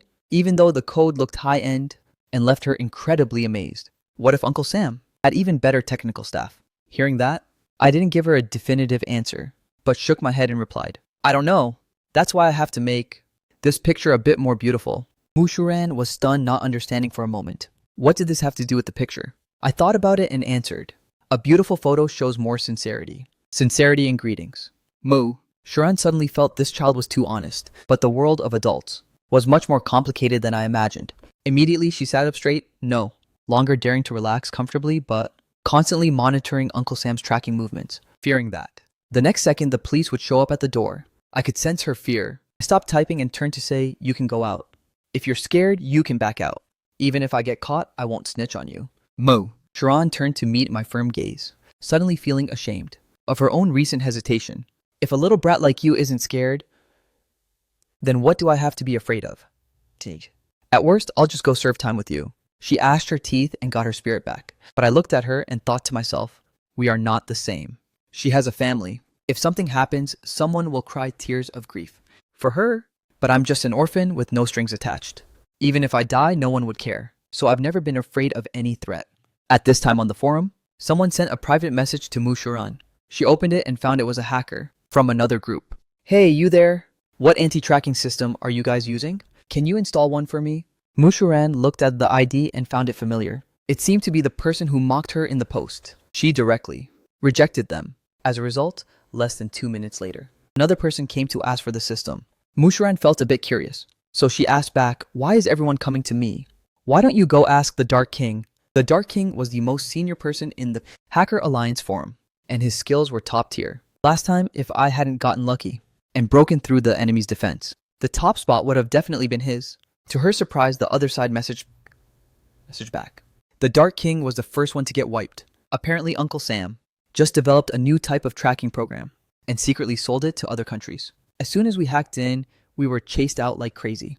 Only you guys are still safe and sound? After reading this, Mushuran's expression became incredibly complex. She turned to stare at him in total shock. She never imagined that, while she was green with fear, and felt he wasn't reliable enough. It turned out she had been sheltered in a safe harbor all along. Little god, just what kind of deity are you? She couldn't help but rush over and hug him. If he hadn't resisted with all his might, she probably would have kissed, cuddled, and lifted him straight into the air. Now that the danger was completely neutralized, she finally had the peace of mind to care about the survival of others. After explaining the whole situation to him, she didn't forget to advise. Of course, it's perfectly reasonable if we don't give it to them. After all, they were the ones who looked down on us first. You don't need to feel burdened. Psychologically, there's no moral kidnapping going on here. But after thinking it over carefully, I still decided to give them the program. This should count as being the light of justice, right? Mushuran was stunned, not expecting me to still remember that. She looked down, met my clear eyes, and smiled. Yeah, right now you are the light. The beautiful and sparkling light of humanity. At 5 p.m., the cyber siege that had lasted for 3 whole hours finally came to an end. The homepages of various countries were all flying the bright red flag. No insults, no trash talk. Even the first website to be hacked was still that peaceful flowers blooming for prosperity mural. This made the citizens following this battle compete to praise the generosity and vision of the hackers from China, compared to the foreign hackers who openly spewed insults before. This time, China straight up won on a whole new level. The capital's official website also seemed, because it didn't cause any negative disturbances, to choose to stay silent. The next day, they even changed their homepage banner to the flowers blooming for prosperity wallpaper. The post Mushuran opened back then also became a top-tier thread seen by everyone, but the IDs that had made sarcastic remarks had all evaporated one by one, leaving no trace. Some directly deleted their comments. Those who hurried to admit their mistakes thanked Mushuran directly in the thread for not holding a grudge and lending a helping hand. Mushuran didn't take the credit either, replying directly, "No need to thank me. It's not that I'm generous. It's that my little brother is kind-hearted. The person who led the general offensive this time wasn't me." When people saw this message, they looked at it from every angle but still didn't quite get it. So they commented asking, "Is this little brother literal or figurative? If you're just flexing your relationship, then act like I said nothing." Mushuran sent a smug sticker. "He's my actual little brother." Everyone could vaguely guess Mushuran's age, so they were even more unable to imagine her biological brother. "How old is your esteemed younger brother this year?" Mushuran looked at how timid and cautious these people were and felt extremely smug. She typed a reply, "Mu Chen is 10 years old this year, hee hee." As soon as this answer was posted, the hackers across the entire Hacker Alliance forum went absolutely crazy. The crowd that always considered themselves geniuses couldn't have imagined in their wildest dreams the person leading them to complete a battle of such internet-shaking proportions. No matter how you thought about it, it was too absurd. But with the previous precedent, no one dared to doubt Mushuran anymore, and even less did anyone dare to mock her. At that time, many people sent private messages wanting to buy the mini anti-tracking firewall I made. After showering, Mushuran knocked on my door, seeing me wrapped in a small blue blanket, on the bed, reading a fairy tale comic. She actually dazed off for a moment, doubting whether everything that happened during the day was actually real or not. Seeing me look over, she finally snapped out of it. She cleared her throat twice and spoke. "I'm here to ask if you want to sell that mini firewall." "Sell it." I had just been introduced to the internet, so I had no idea that code could be bought and sold. Clutching my book, I asked, "Is that thing valuable?" Mushuran burst out laughing, knowing my head only held concepts of snacks. She gave a specific example to make it easy for me to understand. "It can probably buy 10 times your current pile of snacks." Hearing that, my eyes lit up and I nodded repeatedly. "I'll sell it. Then the money will be temporarily transferred to my account first. Tomorrow, I'll take you to open a bank account." Mushuran gave an okay sign, then closed the door and stepped out. I calculated the size of 10 huge bags of snacks. The corners of my mouth unconsciously curled into a smile. This feeling was even better than reading fairy tales. The next day, I crawled out of bed to brush my teeth very early. After breakfast, I sat obediently on the sofa waiting. The Mu parents were very surprised to see me like this. Father Mu asked caringly, "Why did you wake up so early, Xiao Chen Kia?" Holding a glass of milk, I silently replied, waiting for Sharan. Hearing that, Father Mu's brow furrowed almost imperceptibly. Then he smiled and corrected, "You should call her sister." "Sister." I turned to stare at him without saying a word. Those pitch black eyes, with a gaze that felt like it could see through one's soul, immediately made Father Mu feel very uneasy. He gave 2 awkward laughs. "Ha. If you won't call her that, then fine. You're probably not used to it." He looked away, just in time to see Mushuran walking down the stairs. He immediately called out, "Sharan, Ati. He's been waiting for you for a while. Are you two planning to hang out together?" "Mm-hmm. We have to go out." Mushuran's eyes were barely open. Last night, the software sale was a total frenzy. Those big shots, who are usually incredibly arrogant and high and mighty, were all running to beg her. It was so annoying she only managed to nap at dawn. Now yawning nonstop from sleepiness, she casually replied, "Going to deposit some money for my little brother." Kin Mangyue, who was meditating by the window, suddenly snapped her eyes open. What money does he even have a share in this house? Mu Sharan was too lazy to heed her mother's scolding, rolled her eyes, and walked into the dining room for breakfast. Mother Mu chased after her, incessantly advising Sharan, "You must keep your own money yourself, you hear me? Don't just give it to others randomly. If you want to give it away, give it to Jingchuan. He's the one whose background we actually know. Mom, there's a limit to your favoritism." Mushuran, even this early in the morning, couldn't hold back her temper. She directly cut her mother off and said coldly, "I'm your biological daughter, yet you're guarding against me like a thief. What exactly are you trying to do?" Mother Mu was momentarily speechless, not wanting to say it directly, that the boy wasn't her biological child, so she could only look at Father Mu for help. Father Mu stepped up, placed a hand on Mu Sharan's shoulder, and asked probingly, "Your mother is just afraid you'll waste money. That's why she asked. He's still just a little boy. Why do you need to open an account for him? Normally, can't he just keep his allowance in a drawer? Because it won't fit in there anymore, duh." Mu Sharan was the type who responded well to sweet talk. Lowering her guard, she spilled everything. "My little brother is amazing. He sold software online and already has a fortune worth hundreds of billions. Opening an account is just more convenient." What the Mu couple was simultaneously shocked and terrified. They were a bit skeptical, wondering if they had misheard. Yechen sold software and made 10 billion Vietnamese dong. How could that poor kid they brought back have such skills? But Mushuran had no reason to lie to them. The couple looked at each other, immediately swallowing the objections they were about to voice. Father Mu patted his daughter's shoulder, looking incredibly proud. "Our Sharan is finally acting like a proper big sister. Since you're heading to the bank anyway, Go ahead and handle the procedures to register his household residency while you're at it. From now on, we'll truly be one family. Since I first arrived here, they hadn't even mentioned the residency registration. Mushuran thought her father had forgotten. So hearing this, she was finally satisfied. She nodded in agreement. Yes, just leave it to me. I sat in the living room and finished my milk, looking up at the warm family of 3 over there. My eyes dark like a cat's, reflected the brilliant rays of the sun. After eating, Mushuran changed into a sporty outfit and finally led me outside. Just as we were about to get into the family car, I pulled on her sleeve and tilted my small face up saying, I'm not taking this car. Wait, Sharan. So she had to follow me out to the main gate. She saw a Rolls Royce slowly pull up to the curb.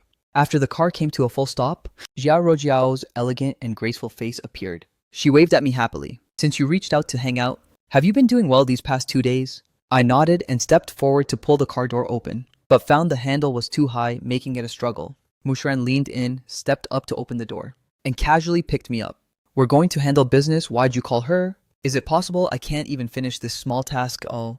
As soon as she got in, Mushuran grumbled in dissatisfaction. I sat to one side and said nothing, waiting until the car started, and drove out of the villa complex gates. I finally spoke up out of nowhere. I am not your biological brother. Ya Rojiao, sitting in the front, gasped and slammed the brakes. She turned her head around, seeing Mushuran looking like she'd seen a ghost, completely failing to understand why this kid would suddenly snitch on himself. I raised my hand and pointed at Xia Rojiao, telling Mushuran, if you don't believe me, ask her. Xia Rojiao rubbed her nose, feeling like she'd been set up. But the cause of this really was her fault, and the suggestion had also come from her. So half an hour later, after the car stopped, she confessed the entire truth and was promptly dragged out by Mushuran for a beating. She almost suffered internal injuries before it was over. You guys actually dared to team up and trick me. Mushuran was still fuming with uncontrollable rage, feeling like all her affection had been betrayed. Jia Rojiao clutched her stomach with a pained, helpless look. At that time, I was just afraid the police would lure the robbers' accomplices out us. So I wanted the kid to use a fake identity. At most, once the DNA report came out, I was going to take him to my house. Mushuran was still mad as hell, so she casually asked, what DNA report? The DNA test. Yesterday, my dad said he saw your dad go pick it up. Jia Rojiao's pain from earlier subsided, and she finally realized the situation wasn't quite right. She sat up straight, frowning as she asked, your dad didn't tell you guys the results? The test papers were received yesterday. If Mushuran knew the truth, there was no way she'd be reacting like this. Mushuran's jaw dropped, and suddenly a burst of fire, of anger, turned into a mass of bubbles. She said, dazed, I don't know. Not only did they not say anything, but this morning, my dad even told me to go handle the residency registration for the kid. At this moment, I spoke up softly from the side. What do they want to adopt me for? Why though? Xia Rojiao was slightly stunned, asking in confusion. The Mu family isn't some ordinary family. They're true elites, inheriting wealth accumulated over several generations. Even as an adopted child, one could live in luxury for a lifetime. Why would a family like that bring back a child with no blood relation? Just like that, Only this time I didn't need to provide the answer. Having finally reacted, Mushuran said through gritted teeth, they're doing this for great-grandfather's inheritance. Hearing that, Xia Rojiao felt like she'd been struck by lightning. With the side branches of the family rising up and being the bloodline of the clan, it wasn't strange for Father Mu to pull something like this. In the situation where the company has been losing money constantly in recent years, he wants to use the great-grandfather's legacy to quickly expand the scale. Internal family matters like this are something outsiders can't interfere with. Seeing Mushuran's emotions fluctuating wildly as she leaned straight back into her seat, Jia Rojiao could only turn back around and silently continue driving. Inside the car, Mushuran calmed down for a long time before asking me as I sat beside her, why did you tell me the truth? I couldn't empathize with her mood. Only speaking truthfully, I don't want to join the Mu household. Mushuran understood immediately, thinking about her parents' indescribable hypocrisy after they learned the truth. She just felt an overwhelming tightness in her chest. Don't worry, I won't take a single cent from you, and I won't let them take it either, she guaranteed through gritted teeth. I nodded, then stared at her and said seriously, you're not like them. You're a good person. Mushuran paused, comforted by these words, and her bitter mood gradually began to improve. She began plotting for me again. If that's the case, you should just straight up split into your own household. Jia Rojiao, driving in the front seat, heard this and gave a kind reminder. A head of household must have their own residential land. What exactly is that? Mushuran had never dealt with this kind of stuff before, but for me, a simple explanation was enough. To understand it meant land and housing. So doesn't that mean I need to buy a house? Mushuran frowned. She didn't expect it to be such a hassle. Jia Rojiao smiled, looking into the rearview mirror to invite me. I have an uncle who happens to be in the real estate business. If you trust me, I'll take you over to there to look at some houses. My heart stirred slightly, and I agreed almost without hesitation. Xia Ruojiao's uncle was naturally no ordinary character. He was the biggest real estate tycoon in the city. After the three of us entered the sales gallery, Xia Ruojiao made a phone call to him, then said, too bad he's away on business and can't make it here. But Uncle Nguyen already arranged someone, but they'll be leading us around in a bit. Hearing Xia Ruojiao say that, Mu Chen unhurriedly walked over to the glass display in the middle of the hall, curiously leaning in to look at the scale model inside. As a kid, I lived in dilapidated shacks, with black scorch marks everywhere. I heard someone had died there. Every day the old man would scrub a little bit, and the walls would become clean. He told me that once it was all wiped clean, this place would be our home. I didn't really understand. I just felt that as long as there was no wind or rain leaking in, having a roof over my head was good enough. I asked if a place with just him and me couldn't be a home. I remember the old man's eyes were very kind then, but he still shook his head, saying that only a proper house could be considered. A home, a place that's clean, warm, and full of love, where others would be willing to move in and become your family. I wanted to say that I didn't need a new family, that having the old man by my side was enough. Unfortunately, before the black ash on the walls was wiped clean, the old man was already gone. For all these years, I had always lived in a thatched hut at the back of the village, or like an owl, staying up all night on the village roads as a little street watchman, never having a roof of my own. Now looking at these gorgeous models, I thought that if I could buy a house like this, the old man would surely love to move in. Suddenly, a figure nearby pushed through and shouted, "Move it, kid." Who's not watching their brat and letting him cause trouble? That woman bumped into us, but she was the one playing the victim. She lifted her skirts and yelled, "Do you have any idea how much this dress cost? If you get it dirty, can you even afford to pay for it?" The sales staff hurried over to apologize. "We're so sorry, ma'am. It was our management's oversight. Please calm down." Another receptionist walked over and leaned down to ask where my parents were, only to hear that woman say arrogantly, "Calm down, that's it, Syracuse. This little brat absolutely has to apologize to me. If his parents won't teach him, then I'll do it for them. Don't you dare stop me. I'm close with your manager, you know." She was incredibly smug, even using the manager to threaten them. The staff members present instantly didn't dare to move. Seeing that the woman looked satisfied, heading toward me with her head held high, she looked down at me with eyes full of contempt and said, "Pengcheng Real Estate really lets just any lowlife in these days. Just look at how poor you look. I bet your parents brought you here to broaden your horizons. Didn't they too bad a poor person like you could probably work your whole life and still not afford even a toilet in this place?" I smelled the pungent perfume on that woman, and there was a faint familiar scent to it. I silently took half a step back and asked the staff member nearby, "Is the toilet here really that expensive?" The staff member was stunned, looking down at my small, serious face, and immediately couldn't help but chuckle. They were totally charmed by the cuteness. Seeing this, the woman was very dissatisfied. "What's with that look on your face? Can't you see I'm teaching this brat a lesson?" She stepped forward, shoved the staff member aside, and reached out intending to pinch my ear. I'm very sensitive to the malice of others, so I instinctively tilted my head to dodge. Coincidentally, right behind her was the glass display case. The woman couldn't react in time and slammed straight into it. She screamed, "Ah, it hurts so much." Everyone present was startled and panicked. The woman's knee had hit the counter hard, and blood was gushing out. The balding man with her anxiously held the woman. She cried while not forgetting to point at me and snitch to her husband, "It's all that brat's fault. You must get justice for me." The bald guy also looked furious, shouting at the nearby staff, "Why haven't you kicked him out yet? Then bring his parents here to apologize and pay up, or else I'll sue you all to death." The staff immediately looked troubled. Just as they turned to lead me out to temporarily calm the situation, they saw two beautiful girls walking through the door. Their expressions were worse than each other's. In just a few steps, they were in front of me, simultaneously shielding me. Mushuran, holding a coffee in her left hand, spoke up. I wondered who it was.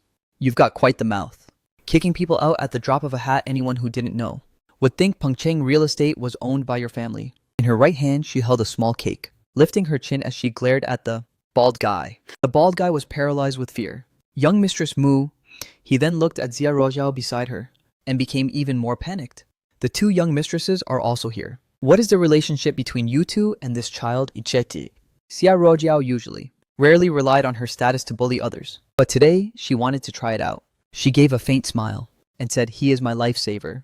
Mushuran immediately refused to be outdone and chimed in, saying, "This is my brother whom I just reunited with. My biological brother." At this point, the bald guy began to break into a cold sweat. Xia Ruojiao observed his expression then looked at the woman sitting on the chair, still maintaining her smile as she said, I thought someone showing off while buying a house like this would be your wife. Hearing this, the bald guy's face completely changed. He instinctively stood up and started bowing in apology. I'm sorry, young Mistress Mew. I didn't know this was the young master of the Mew family.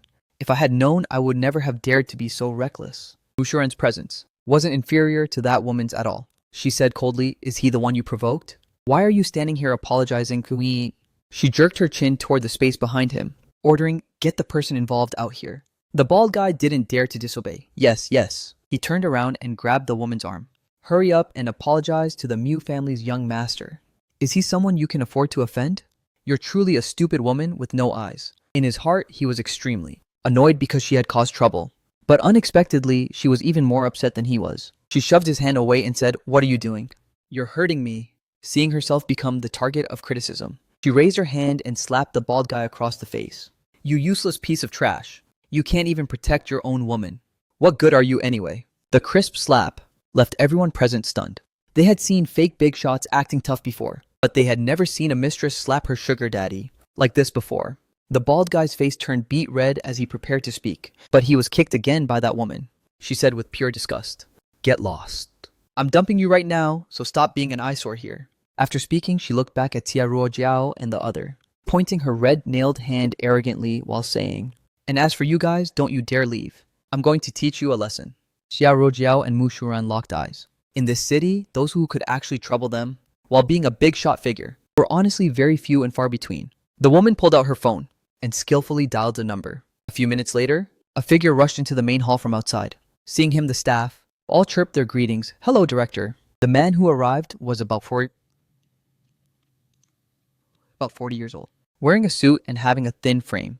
After nodding cursorily to everyone, he leaned in close to the woman, instantly switching to a flattering smile. Yua, who pissed you off, tell me, and I'll take care of them for you. Whatever you do, don't stay mad. It's bad for your health. And that would break my heart. Looking at that nauseatingly slick behavior, the bald guy's face turned pale green. But the director of Pengcheng Real Estate was also someone he couldn't afford to offend, so he could only clutch his face and retreat sulkily to the side.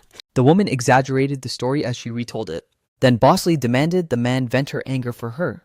Anyway, if you don't make me happy today, don't even think about contacting me again. The man coaxed her, okay, just leave everything to me. He was practically worshipping her like his own parent. He turned his head towards Xia Ruojiao and the other, frowned and said, this is a sales office, and we sell high-end residential properties here. It's not a place for kids like you to hang out. Now, you've bumped into one of our customers. By right, you must apologize and pay compensation. Xia Ruojiao looked at him amused. That's a very formal way of putting it. Don't you know my father's last name is Xia and is an acquaintance of your boss? The Xia family and the Nguyen family are related by marriage. It's completely official. Xia Ruojiao had even been here many times before. Being reminded like that, the man vaguely remembered, and his expression shifted slightly, looking a bit awkward. But when the woman behind him snorted coldly, he regained his tough stance and said in a deep voice, no matter who you are, at Pengcheng Real Estate, the customer is king. At the very least, please apologize immediately. Xia Ruojiao was stunned, her expression turning unsightly. Mushuran, standing beside her, whispered mockingly, looks like your reputation doesn't carry much weight here, huh? Just as the situation hit a stalemate, I tugged on Xia Ruojiao's sleeve. Xia Ruojiao turned around and I waved her over. Not knowing what was going on, she leaned down curiously and heard me whisper a sentence in her ear. Her expression turned to one of shock. Are you serious? Seeing me nod firmly, she slowly furrowed her brows, stood up straight and spoke to the two opposite us. If we can't negotiate, then call the cops. Let the police handle this. Everyone present was startled. Call the police for what? They felt blowing this small matter out of proportion was overkill. But Xia Ruojiao's attitude was very firm. Regardless, we are not apologizing.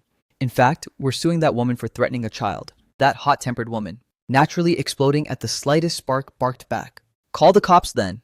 Call them, let's see. Who here dares to testify for you? Hearing that, the surrounding staff looked troubled. It truly was a nasty little devil situation. Xia Ruojiao might be related to the big boss, but their direct superior was this manager. If they offended him, they'd never have a peaceful day at work again. Mushuran laughed out of sheer anger. Who knew the great young Mistress Mu could actually get bullied in a dump like this? I'm really having my eyes open today. So she took out her phone and sent a group message, calling all her party-loving friends over. So by the time the police car arrived, Mushuran had already started a live stream. Hey guys, Today is going to be spicy. A member of our Mu family went house hunting and got framed. Don't miss out if you're passing by. Come see what kind of trash dares to mess with our Mu family. Heard the opponent has someone backing them at Pengcheng Real Estate to provide fake testimony. These childhood friends of Mu Shuran were all silver-spooned heirs and socialites, usually on all the major platforms. They only liked to flex their wealth. When they had nothing to do, they'd start a live stream to show off the lifestyle of the rich, attracting quite a lot of followers. But most people had a psychological resentment toward the wealthy. Hearing the accusations on the live stream, they began clapping back in the comment section. Isn't it just the young Mistress Mu bullying others? Look everyone, that woman's knee is all scraped up, and it's still bleeding. Look. No matter how you look at it, she's the victim. Exactly how can rich people like you get bullied?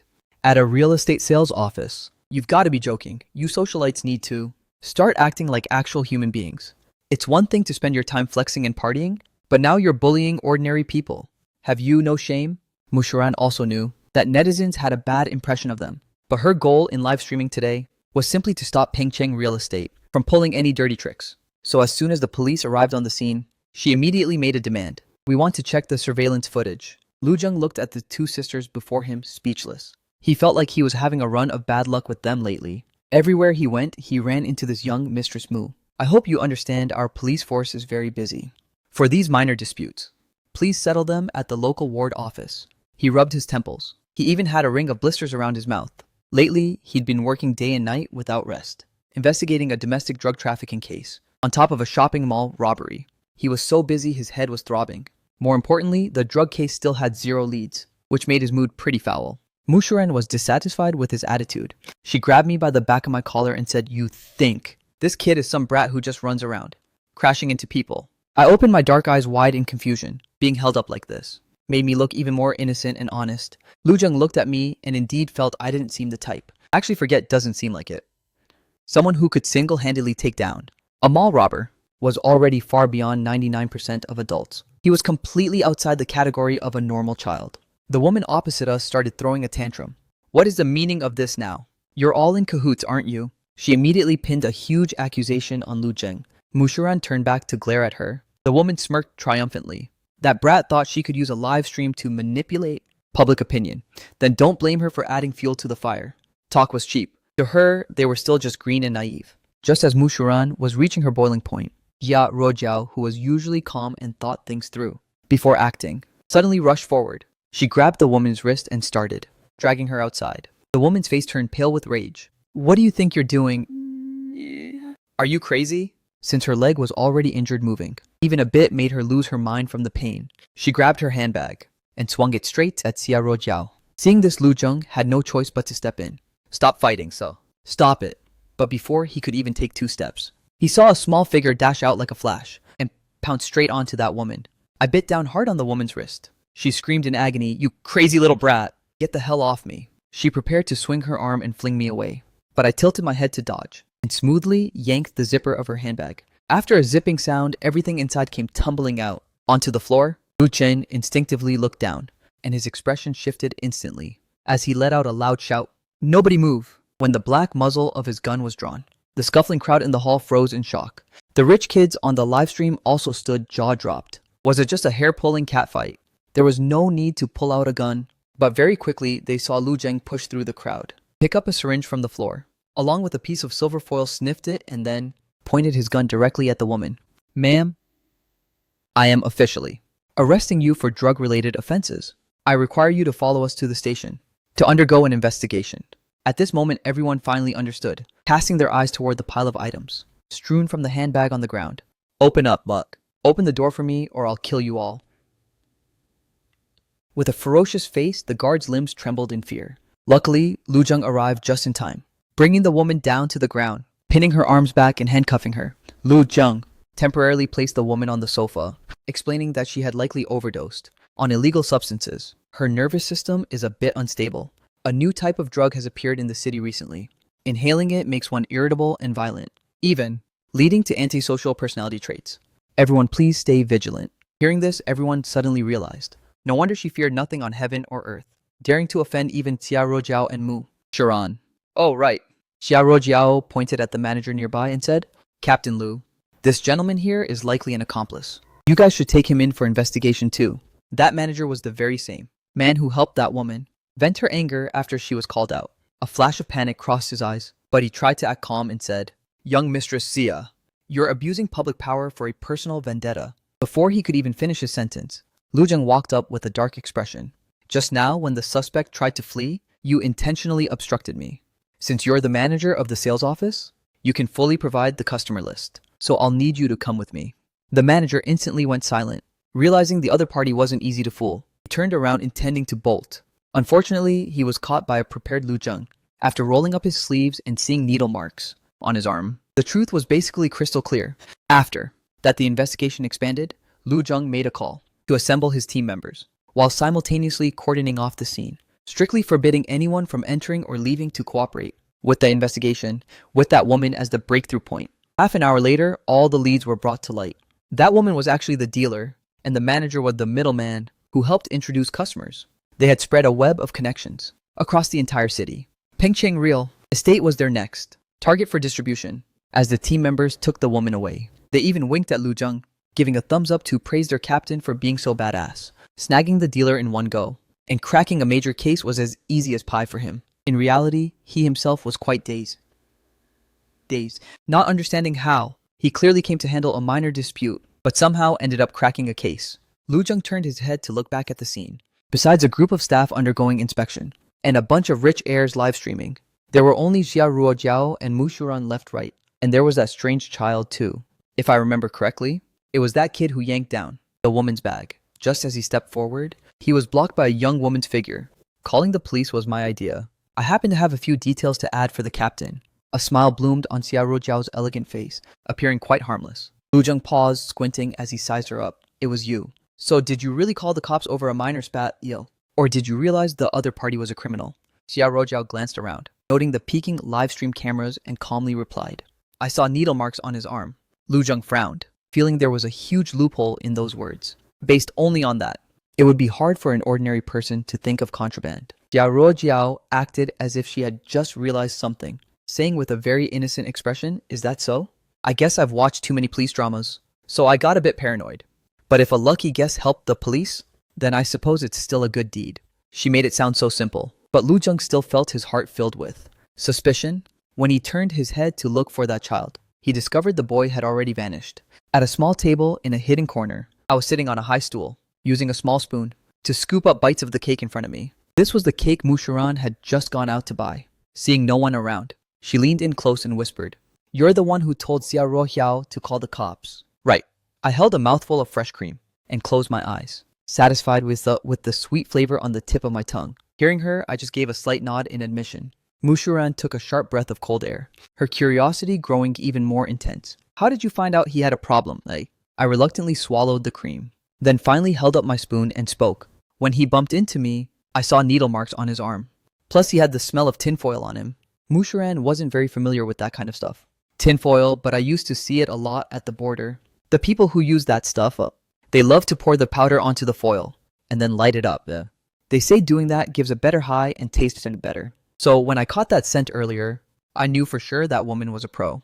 Mushuran felt a bit annoyed. "Then why didn't you tell me, huh?"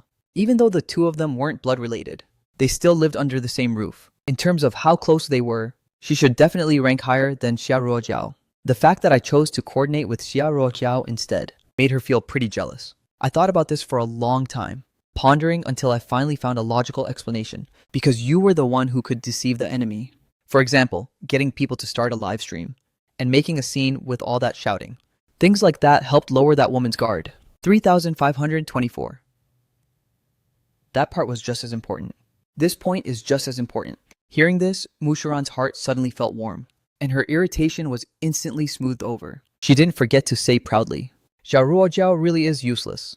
I only stepped out to buy a cake for a second, and she already let someone bully you?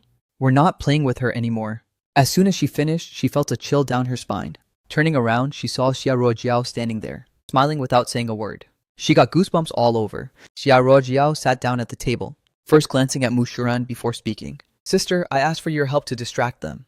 But that didn't include bad-mouthing me." She looked through the hollowed-out screen at the streetlights outside, then turned to ask me, "Do you and that captain know each other from before? He seems to be paying special attention to you." I gave a hum while scooping cake, replying dazed, yeah. He just came by to take a statement.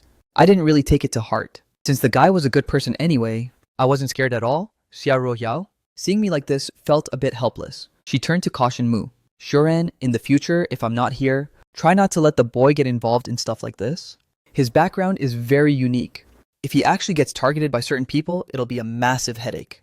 Not to mention, if that Captain Lu Zheng guy sets his sights on the kid, there's no guarantee he won't dig into his past, or even take him to the station for questioning.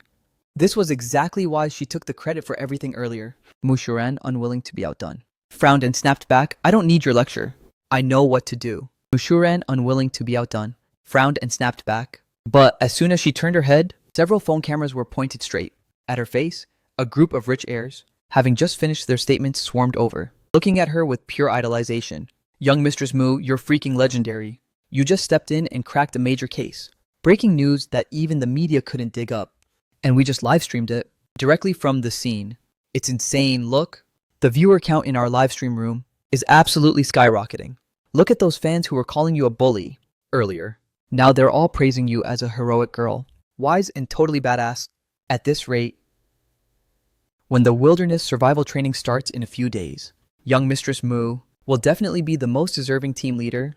If anyone objects, I'll fight him myself. Everyone was competing to flatter her, kissing her ass so much that Mu Shuren felt like she was walking on air. The fans in the live stream also shifted their perspective on these trust fund babies because of this, feeling that rich people could do good deeds too. In short, it was a win-win for everyone.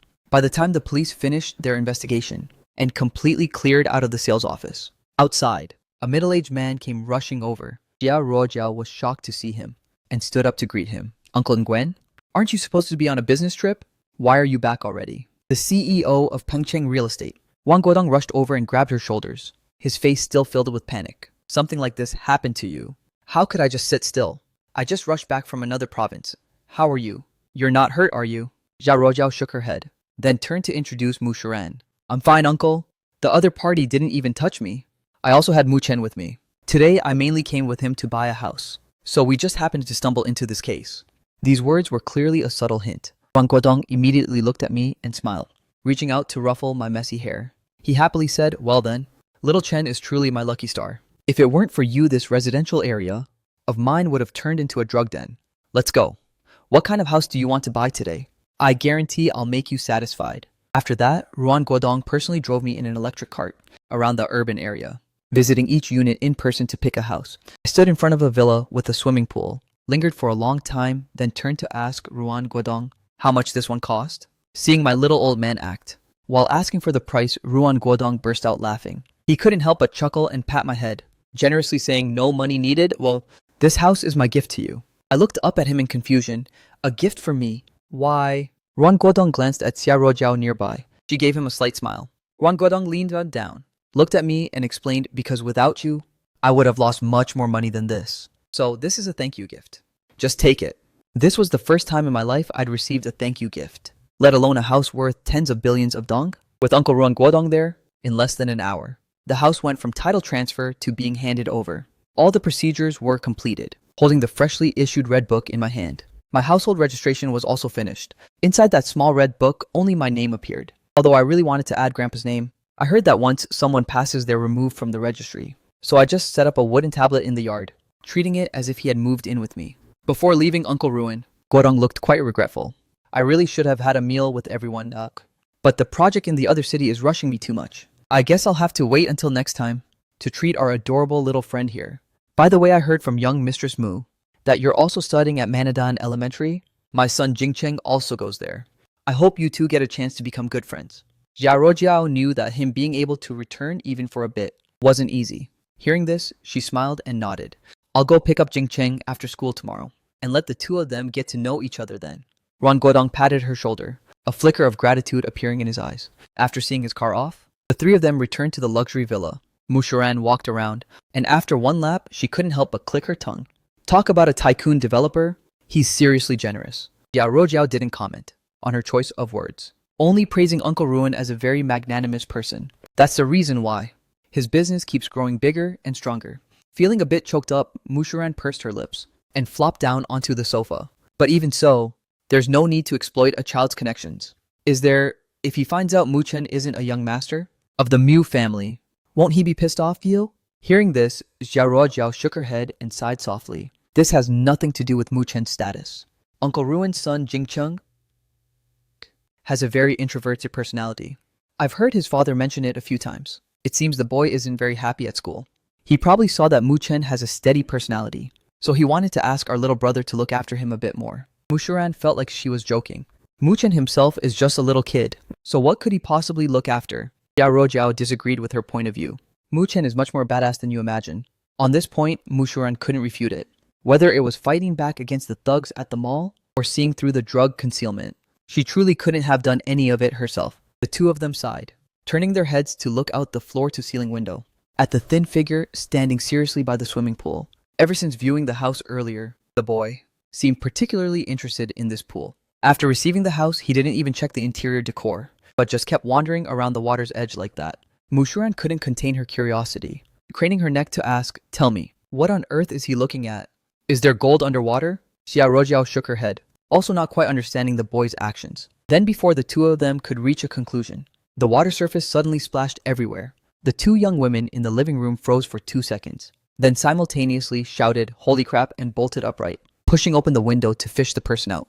By the time they finally managed to pull the boy up, he had swallowed a belly full of water. Mushuran patted the boy's back to help him throw up the water. He choked on while also being quite spooked herself. "You don't know how to swim? Why'd you just jump straight down?" "Got a death wish." Xiao couldn't understand it either. Her face darkened as she wanted to take back the steady compliment. "I had vomited most of it out, then turned my head to stare at the water again, with an expression that looked like I wanted to try again. This time, Mushuran realized I wanted to learn. With my soaking wet little face, I gave a nod. Mushuran lightly tapped my forehead. "I'm about to be worried to death by you. Why didn't you say so? Sooner Xia Rohiao and I can both teach you. Did you think you could just jump in, drink a few gulps of water, and magically learn it? Are you stupid or what?" I just stood there dazed because in my head, I had absolutely no concept of being taught. In the village, there was only a very shallow stream. Back when I was little, the other kids in the village said if I wanted to learn to swim, I had to learn how to hold my breath first. So they held my head down under the stream water. In the winter, the surface had a thin layer of ice. I was so cold my head throbbed with pain. And in my dazed state, I swallowed a lot of water. After that, I actually could hold my breath for a very long time. So I always thought that was how you learned to swim. But today, Mushuran and Xiao told me it wasn't like that at all. The two girls felt that since their clothes were already wet anyway, they shouldn't waste the opportunity. They started teaching me swimming postures on the deck first. Then she helped me into the water to practice arm strokes. The horizon gradually turned a shade of orange-red, and the sunset gilded the water surface with a shimmering gold. As ripples danced across the water, I had just managed to learn the doggy paddle, struggling to keep my little head up while kicking, looking at my happy and excited little face and my sparkling eyes. The two girls swimming alongside to protect me also broke into smiles. "Great job, Ititi. You're a fast learner. Next, I'll teach you the freestyle. Don't teach him so fast. He needs to master the basics first. I know, quit nagging."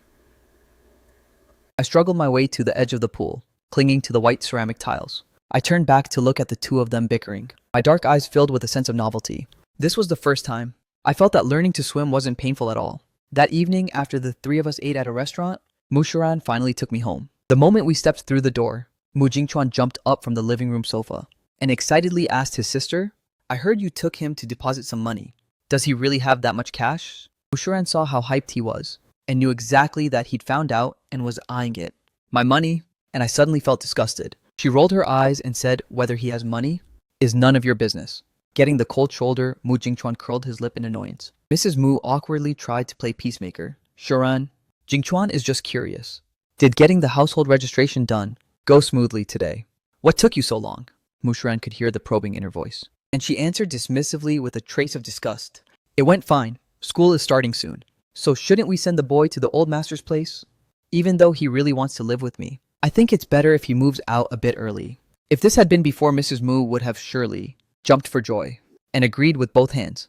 But now she gave a somewhat strained smile and said hesitantly, "School is about to start. It'll be more convenient to go from this house. Besides, Jingchuan staying with Mu Chen would give them company. How about we wait a bit longer before he moves?" Ever since learning I wasn't her blood relative, Mrs. Mu truly didn't harbor any more malice toward me. But very quickly, she cooked up a different scheme. She wanted Mu Jingchuan to build a good relationship with me. then have the two of us live at the old master's place together to get on his good side. That way, they could get a bigger share of the inheritance later. Mu Jingchuan had also been coached beforehand, so he completely changed his attitude.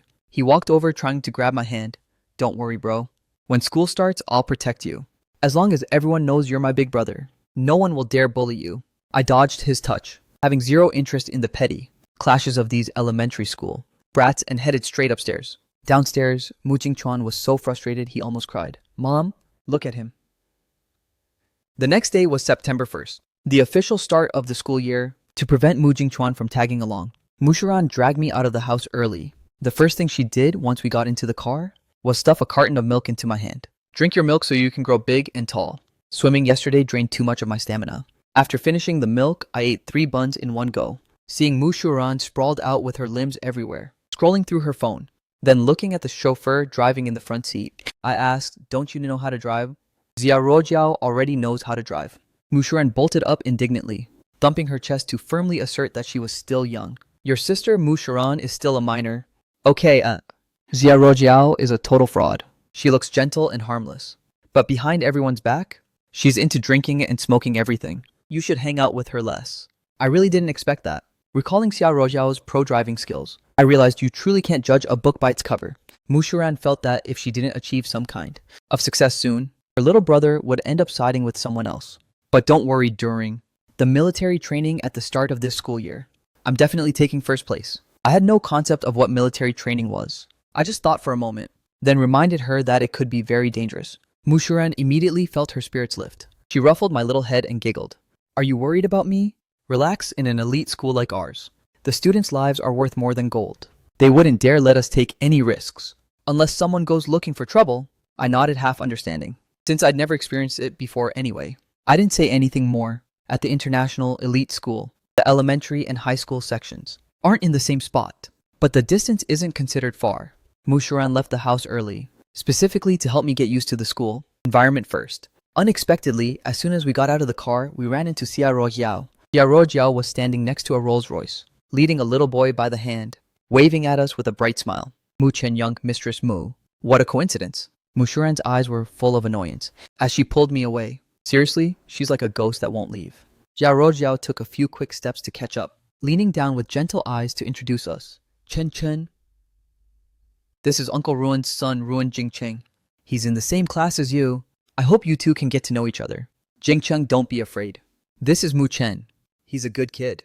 I looked up at the boy who was shrinking back in fear, although he was dressed sharply just like Mu Jingchuan, looking every bit like a young master. His demeanor and gestures seemed very timid, but the moment I reached out my hand, Ruan Jingcheng immediately recoiled and hid behind Xia Rojiao. Mu Shiran had always lacked patience with children. She felt that except for me, every kid was loud and troublesome. Therefore, her tone of voice wasn't exactly gentle. Hey, what's wrong with your kid? I'm not going to hit him.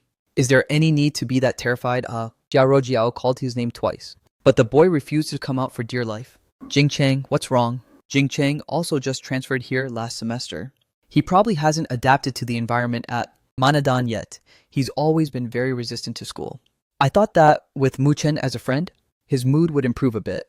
I didn't expect the situation to remain unchanged. Mu Shiran didn't sugarcoat her words at all, and immediately led me straight forward. Don't use Mu Chen as your errand boy. The kid isn't a nanny.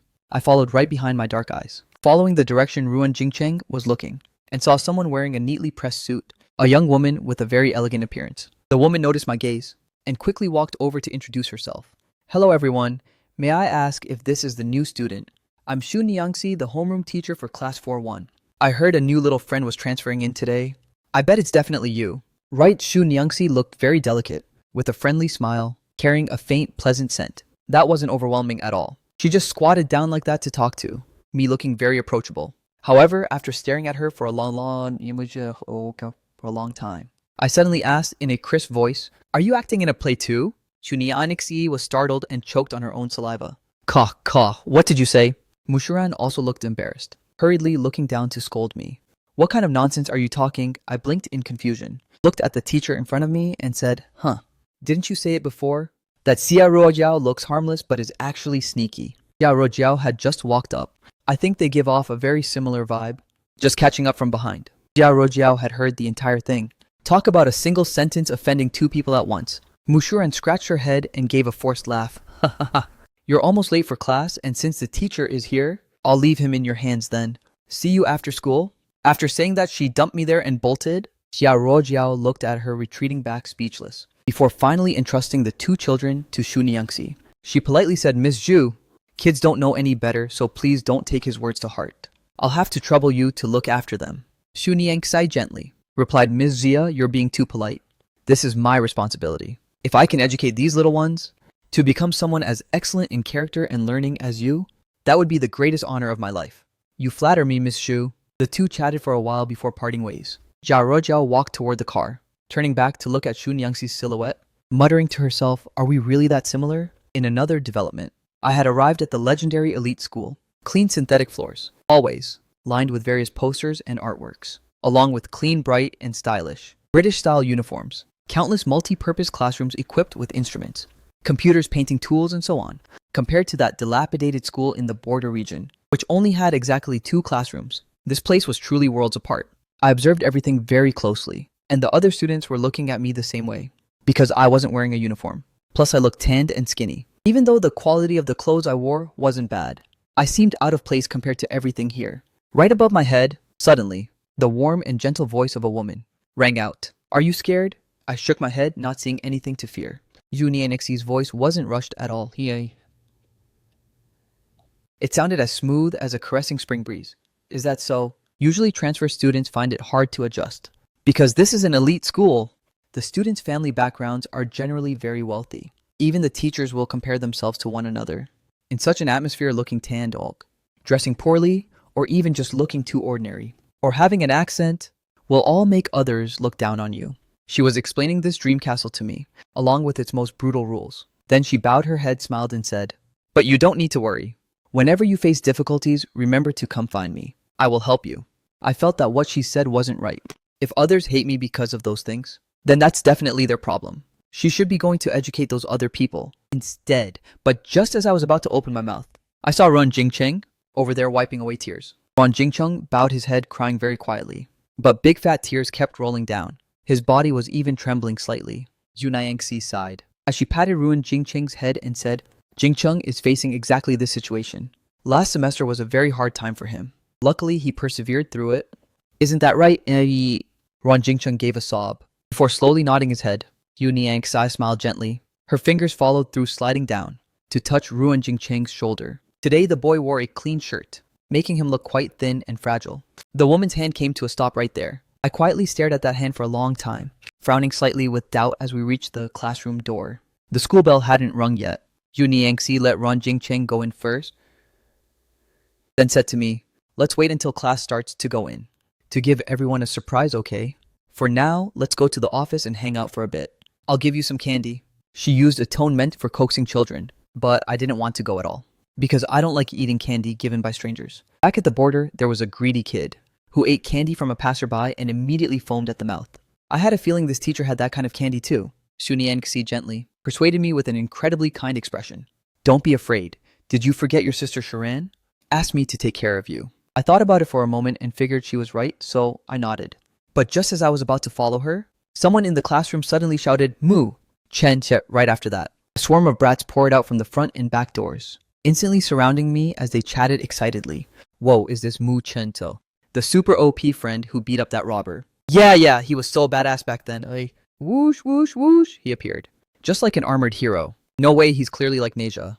The kids were all talking at once, each one excited and curiously observing me, as if expecting me to transform at any second. I recognized a few familiar faces among them. They were the ones I met at the mall. So I looked up and asked the teacher, I already know them, so is there still a need for a surprise? Xu Nianxi's smile stiffened slightly, but she still maintained a friendly front and said, I didn't expect you to be so popular already. In that case, go ahead and go in with your friends. By the time Mu Jingchuan arrived all dressed up and groomed, timing it perfectly, to walk into class and bask in the admiring, envious and worshipful gazes of his classmates, he realized something was off. Everyone was actually crowding around a single desk, and the person sitting behind that desk was me. His classmates called out, Mu Jingchuan Xiaochuan, hurry over here. This guy is hilarious. He's actually never seen Anpanman before. He's never played Transformers either. It's so hard to believe. I bet he's never even collected trading cards. Everyone invited Mu Jingchuan to join the discussion, but Mu Jingchuan's face darkened as he sat down in his own seat. In a bitter tone, he said he's from the countryside. Of course he knows nothing. He's never played with anything. He's such a country bumpkin, so I wouldn't bother playing with him. Normally, these kids wouldn't like kids from the country either, thinking they're both tacky and dirty. They'd even take the chance to mock them for fun. But today, as soon as those words were said, they met with collective pushback from the kids. Everyone started defending me. No way. He might not have played Anpanman, but he's just like Anpanman. He can save so many people. We think not playing Transformers is fine. After all, toys can't block bullets. Mu Jingchuan was so choked up with rage he could die. He was so tilted that he kept his face buried on the desk. Throughout the entire morning self-study session, when recess finally arrived, he got up to go to the restroom. While passing Ruin Jingcheng's desk, he intentionally swiped the pencil case to the floor and even stomped on it a few times to vent before walking away. My seat happened to be in the row behind. I saw Ruan Jingcheng squatting down to pick up his pens, while the students around him continued laughing and joking loudly. Absolutely no one went over to help him. A few people passing by even stepped on his things again. As for Ruan Jingcheng, he was like a mute. He didn't say a single word from start to finish. I felt that he was a bit strange, but I couldn't quite describe where the weirdness was. I didn't go over to help either. After all, picking up pens is just a small thing. It's not life-threatening, so he can do it himself. On my first day of school, getting exposed to the elementary curriculum, I studied very seriously and absorbed it quickly. Usually when the teacher lectured on chapter 1, I would read along very slowly. But once I got used to the pace, in just the remaining half of the class, I could finish reading the entire book in one class period. I even saw some familiar characters. I knew it was English, the language used on that friendly exchange website. Last time, to avoid not recognizing the words later, I had carefully studied the alphabet and spent one period memorizing all the vocabulary. Using so much brain power in the morning made me hungry, and my stomach was growling before school was even out. My seatmate was a chubby kid who had tons of snacks hidden in his desk, but he was a total hoarder, sneaking bites alone for fear I'd ask for some. If someone doesn't want to share, I'm not thick-skinned enough to beg, but smelling that potato chip aroma only made me feel even hungrier. Suddenly, my desk was nudged slightly. A tiny hand holding a chocolate bar reached back and stealthily placed it on my desk. I looked up at Ruan Jingcheng sitting in front of me as his hand quickly retracted. I blanked for a moment before picking up the chocolate, peeling it and popping it in my mouth. The sweet, fragrant taste immediately spread through my mouth, and my stomach stopped growling. I swung my short legs feeling much happier. I finally waited until school was dismissed. The students gathered in groups and swarmed out of the room. A few friends ran over to invite me. Mu Chen, let's go. Let's head to the cafeteria together. I nodded and started walking out with them. But when I looked back, I noticed Ruin Jingcheng was still sitting silently in his seat. I opened my mouth to ask if he was coming, but I was pulled back by another boy. Don't be friends with Ruin Jingcheng. No one wants to go near that freak. Anyway, he has to go to the teacher's office again in a bit. I turned to look at that boy and asked why he was strange and why he was called a freak. Perhaps because my gaze was so sincere and innocent, the other boy was left speechless. Right then, Mu Jingchuan and a few other boys walked over with their arms around each other's shoulders. Hearing that, he snorted and said loudly, "He's not a freak, but he's definitely a hated snitch.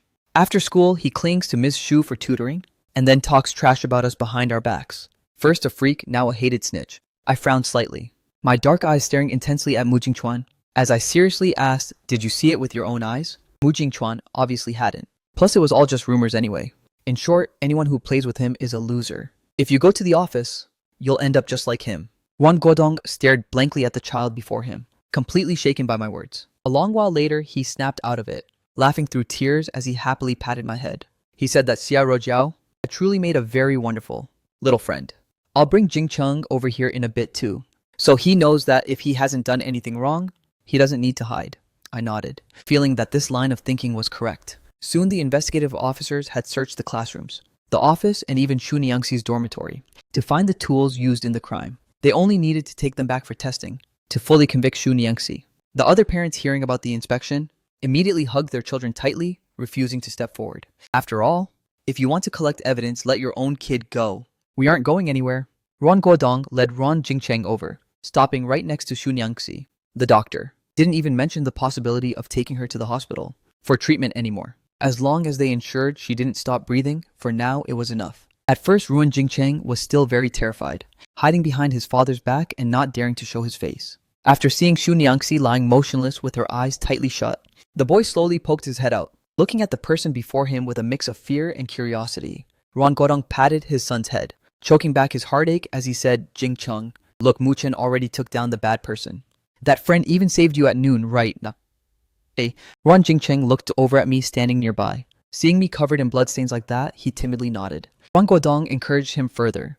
Look, Mu Chen is even smaller than you, yet he could take down the bad guy. Actually, that person isn't even that scary. Ron Guodong came from a rural background, unlike those in the upper class, who only focus on face and status. His son had encountered such a despicable incident. The thing he feared most was that a psychological trauma would form, making the boy afraid to face life in the future. I looked at Ruan Guodong's slightly reddened eyes and noticed his hand resting on Ron Jingcheng's head was trembling slightly. I thought for a moment and then took the initiative to step forward. I handed the rock in my hand to Ruan Jingcheng and spoke up. I used this rock to hit her. I only hit her once. If I'd hit her a few more times, she'd probably be dead. Initially, Ron Jingcheng was still a bit afraid, but when he remembered the pain he had once endured, he slowly reached out his hand to take the rock. The rock still carried a bit of warmth, a tiny stone that fit perfectly in the palm of his hand, as if he had finally grasped a weapon to protect himself. Ron Jingcheng bit his lip hard, his pale little face gradually flushing red, as tears fell uncontrollably. Finally, he lost control and rushed forward, hurling the rock with all his might at Chu Niangxi.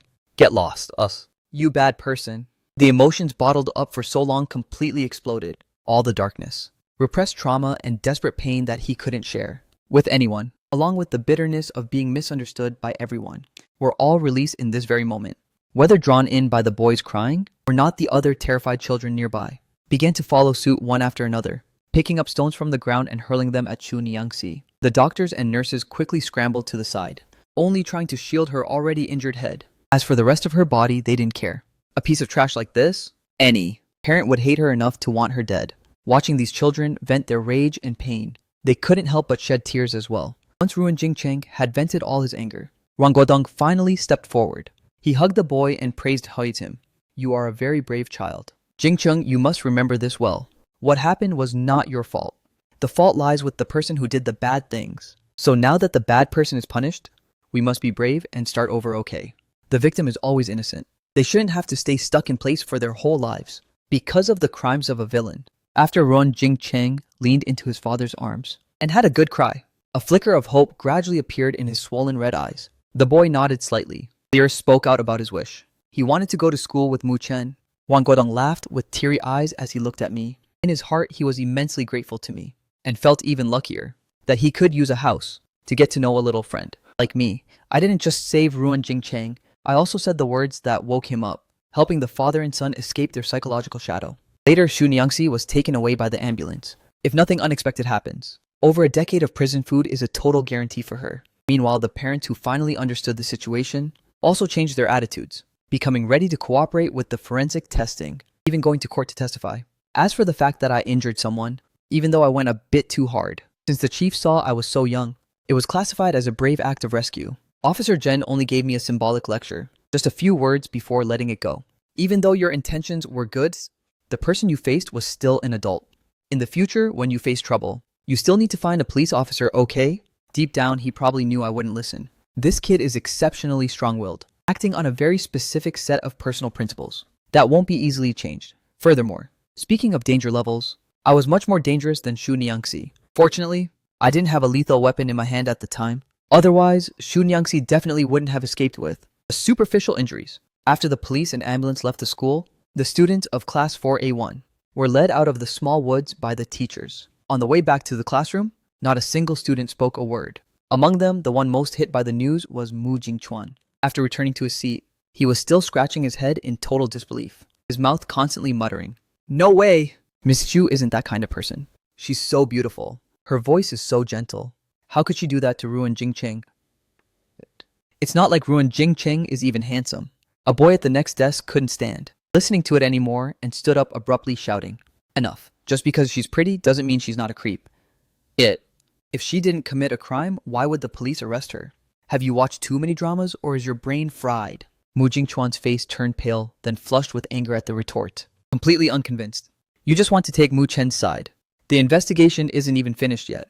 On what grounds can you say Ms. Xu is a bad person?" Seeing the two about to throw hands, right at that moment, a chubby boy sitting in the back row suddenly burst into tears. Stop it! This kid was usually a total NPC in class, who usually didn't have any friends. Suddenly speaking up left everyone a bit dazed. But under the gaze of the crowd, the boy fiddled with his shirt hem and said with a trembling voice, "Last semester, Ms. Ju also looked for me. She said I was fat so no one wanted to play with me, and even if my grades were good, it was useless. But she said she had a way to make everyone like me.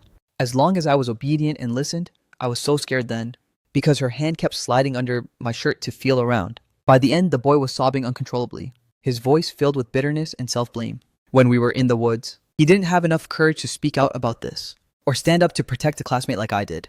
But at the very least, he could speak up for me now, so others wouldn't misunderstand me. Now that the truth was out, all the boys were cheering for me. I declare Mu Chen the hero of Class 4A1. He is our guardian deity." Everyone's dislike for Mu Jingchuan grew. Normally, if Mu Jingchuan hadn't always been praising Xunyan and Xia, they wouldn't have been so obsessed. They almost ended up liking a total creep. Mu Jingchuan is supposed to be the young master of the Mu family. How is his judgment of people so trash? Sitting at the front desk, Mu Jingchuan heard this, and his mental state completely collapsed. He immediately clenched his fists aggressively and spitefully wrote the name Mu Chen in his notebook. In his heart, he made a vow. He had to become more famous than me, be more loved by everyone than me. Loved to the point that people would forget he was just the adopted son. I didn't go back to class. Jia Ruojiao took me to buy new clothes, to clean up all the bloodstains. Afterward, we went to a restaurant for a meal with Ruan Guodong and his son. Midway through, Mu Shuran called. The moment she picked up, she started cursing. "Xia Ruojiao, you absolute jerk. How dare you let my brother play spy? Don't you know how dangerous that is? And you didn't even bother to tell me beforehand. Where are you taking him now?" Even through the speaker, I could hear her bossy, dominant tone. Jia Ruojiao knew she was in the wrong, so she didn't talk back. After reading out the restaurant's address, she looked at me, bowing my head to eat soup, and sighed. "You're actually very strong. Sometimes it makes me forget you're still just a child." Sitting on the chair, I slowly raised my eyes to look at her and asked if she was making fun of my height. This question for some reason hit the funny bone of the other three at the table. Jia Ruojiao rarely laughed this hysterically. Only after finally stopping her laughter did she speak, "Ha ha. Sorry, I didn't mean it like that. I just wanted to remind you that there are things that really must rely on adults." I poked at the piece of fish in my bowl with a spoon and said softly, "But adults sometimes can't even protect themselves." Jia Ruojiao couldn't refute those words. Moreover, remembering my past life, she realized she was truly just an outsider. Talk is cheap, so she just patted my head and said gently, "Even though I'm not that talented, whenever you need it in the future, can you try to lean on me a little bit?" Wang Guodong, sitting opposite us, also spoke up, smiling at me and me too. "Today, I'll be thick-skinned enough to adopt you as my godson. From now on, I'll treat you just like Jingcheng, as long as it's within my power. You can always come find me." He could see that I was someone with my own story. Definitely not an ordinary person. But toward me, he also felt genuine affection and admiration. "If you agree, then call me Godfather. I have no father and no mother. I've been an orphan since birth. I once gazed at the lights of 1,000 homes and imagined my own parents, but I could never conjure up a specific image. Sitting before this man, even though he had a very ordinary face, he was willing to stand up and protect his son when bullied, and gently pat the boy's head. I still remember that his hand was very large, very broad, and also very warm. If this is what it feels like to have a father, I agree, Godfather." Mu Shuran had just pushed open the private room door when she heard her little brat calling someone else father. For a moment, she was completely bewildered. "What's going on? Could my identity have been exposed?"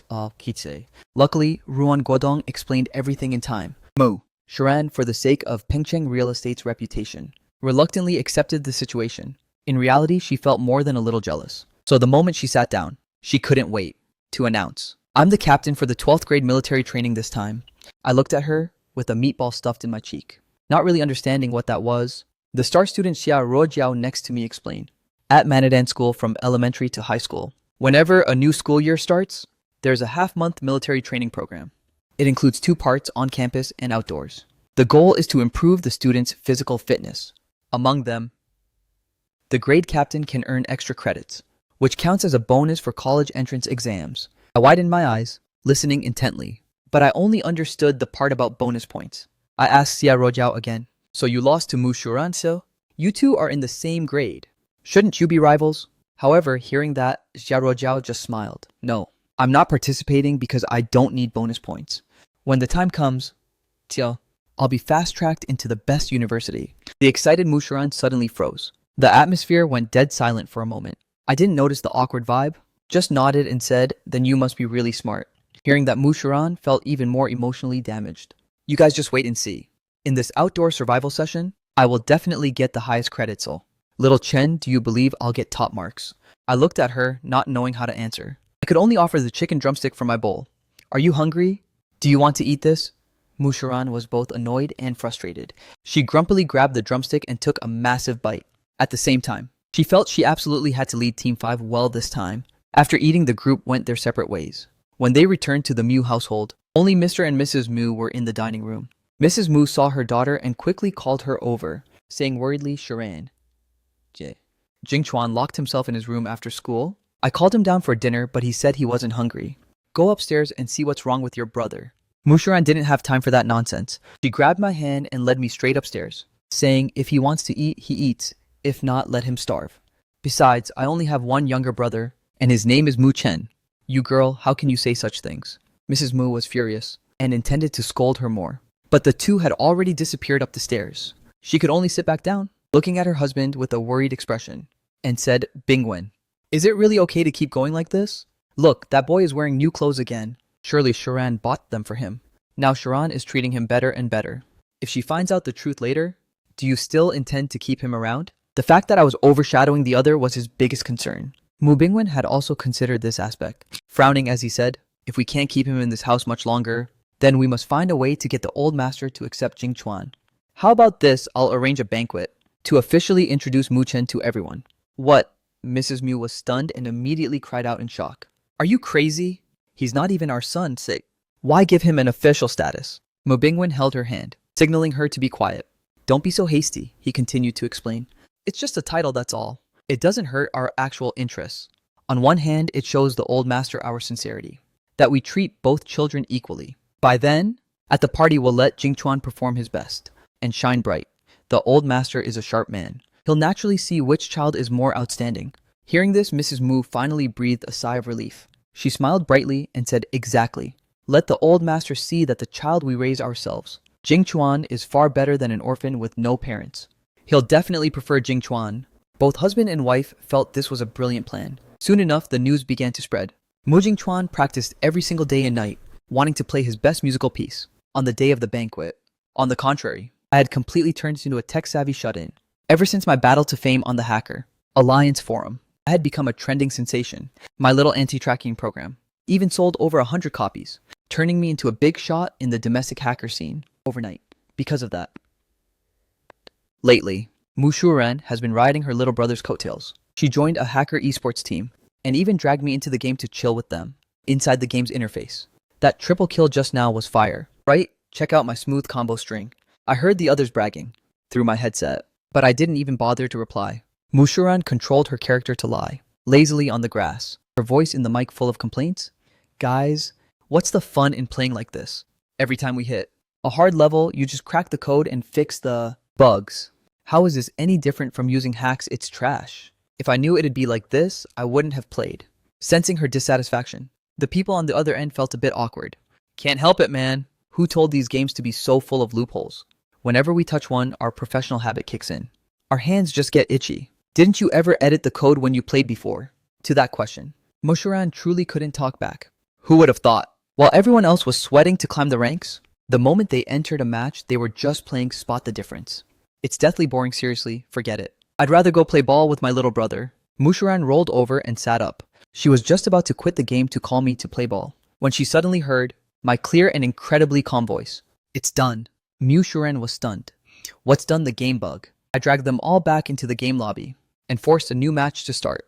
I finished the fixes. We can play again. The guys in the group were still a bit skeptical. That's some big talk. The entire source code of the game is extremely complex. Not to mention, it's the company's encrypted source file. Besides the fact that their anti-theft measures are set up so tight, even the game bugs are hidden in the smallest details. Without a workload spanning several months, you wouldn't even dream of finding them. He's only been playing for 2 days and he's fixed it. Must be capping, right? But when they actually started playing, they discovered that a type of item that used to lag was now smooth as silk. The mobs in levels that were usually an easy clear suddenly wouldn't die no matter how much they were hit. Even a crack in the rock, used for climbing cliffs, had been patched up. What was originally a game with Easy difficulty had instantly skyrocketed to hell mode. I'm dead again. Damn, why is it so hard? Bro, save me. This trash game. I have to fix it. Myself, wait, why can't I break through the firewall? Holy crap, kid, you even patched the holes. In the company's firewall too. The whole squad ended up completely depressed. Mushuran surrendered on the spot. After 2 hours of struggling, she stared at me like I was a demon. I told you to make the game more fun, not to turn it into actual hell. I was holding an original English storybook, looking all soft and obedient under the blanket. I looked up at her, my big clear eyes filled with innocence and confusion. But everyone seems to be having fun.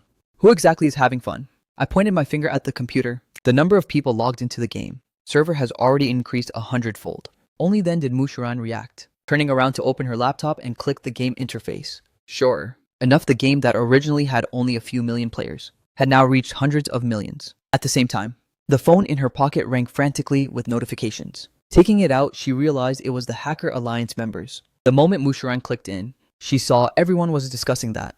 Game, for real, was the game fix done by the little bro? Holy crap, that's insane. Really? You guys have no idea. After the game was modified, it's probably a total bloodbath out there now, right?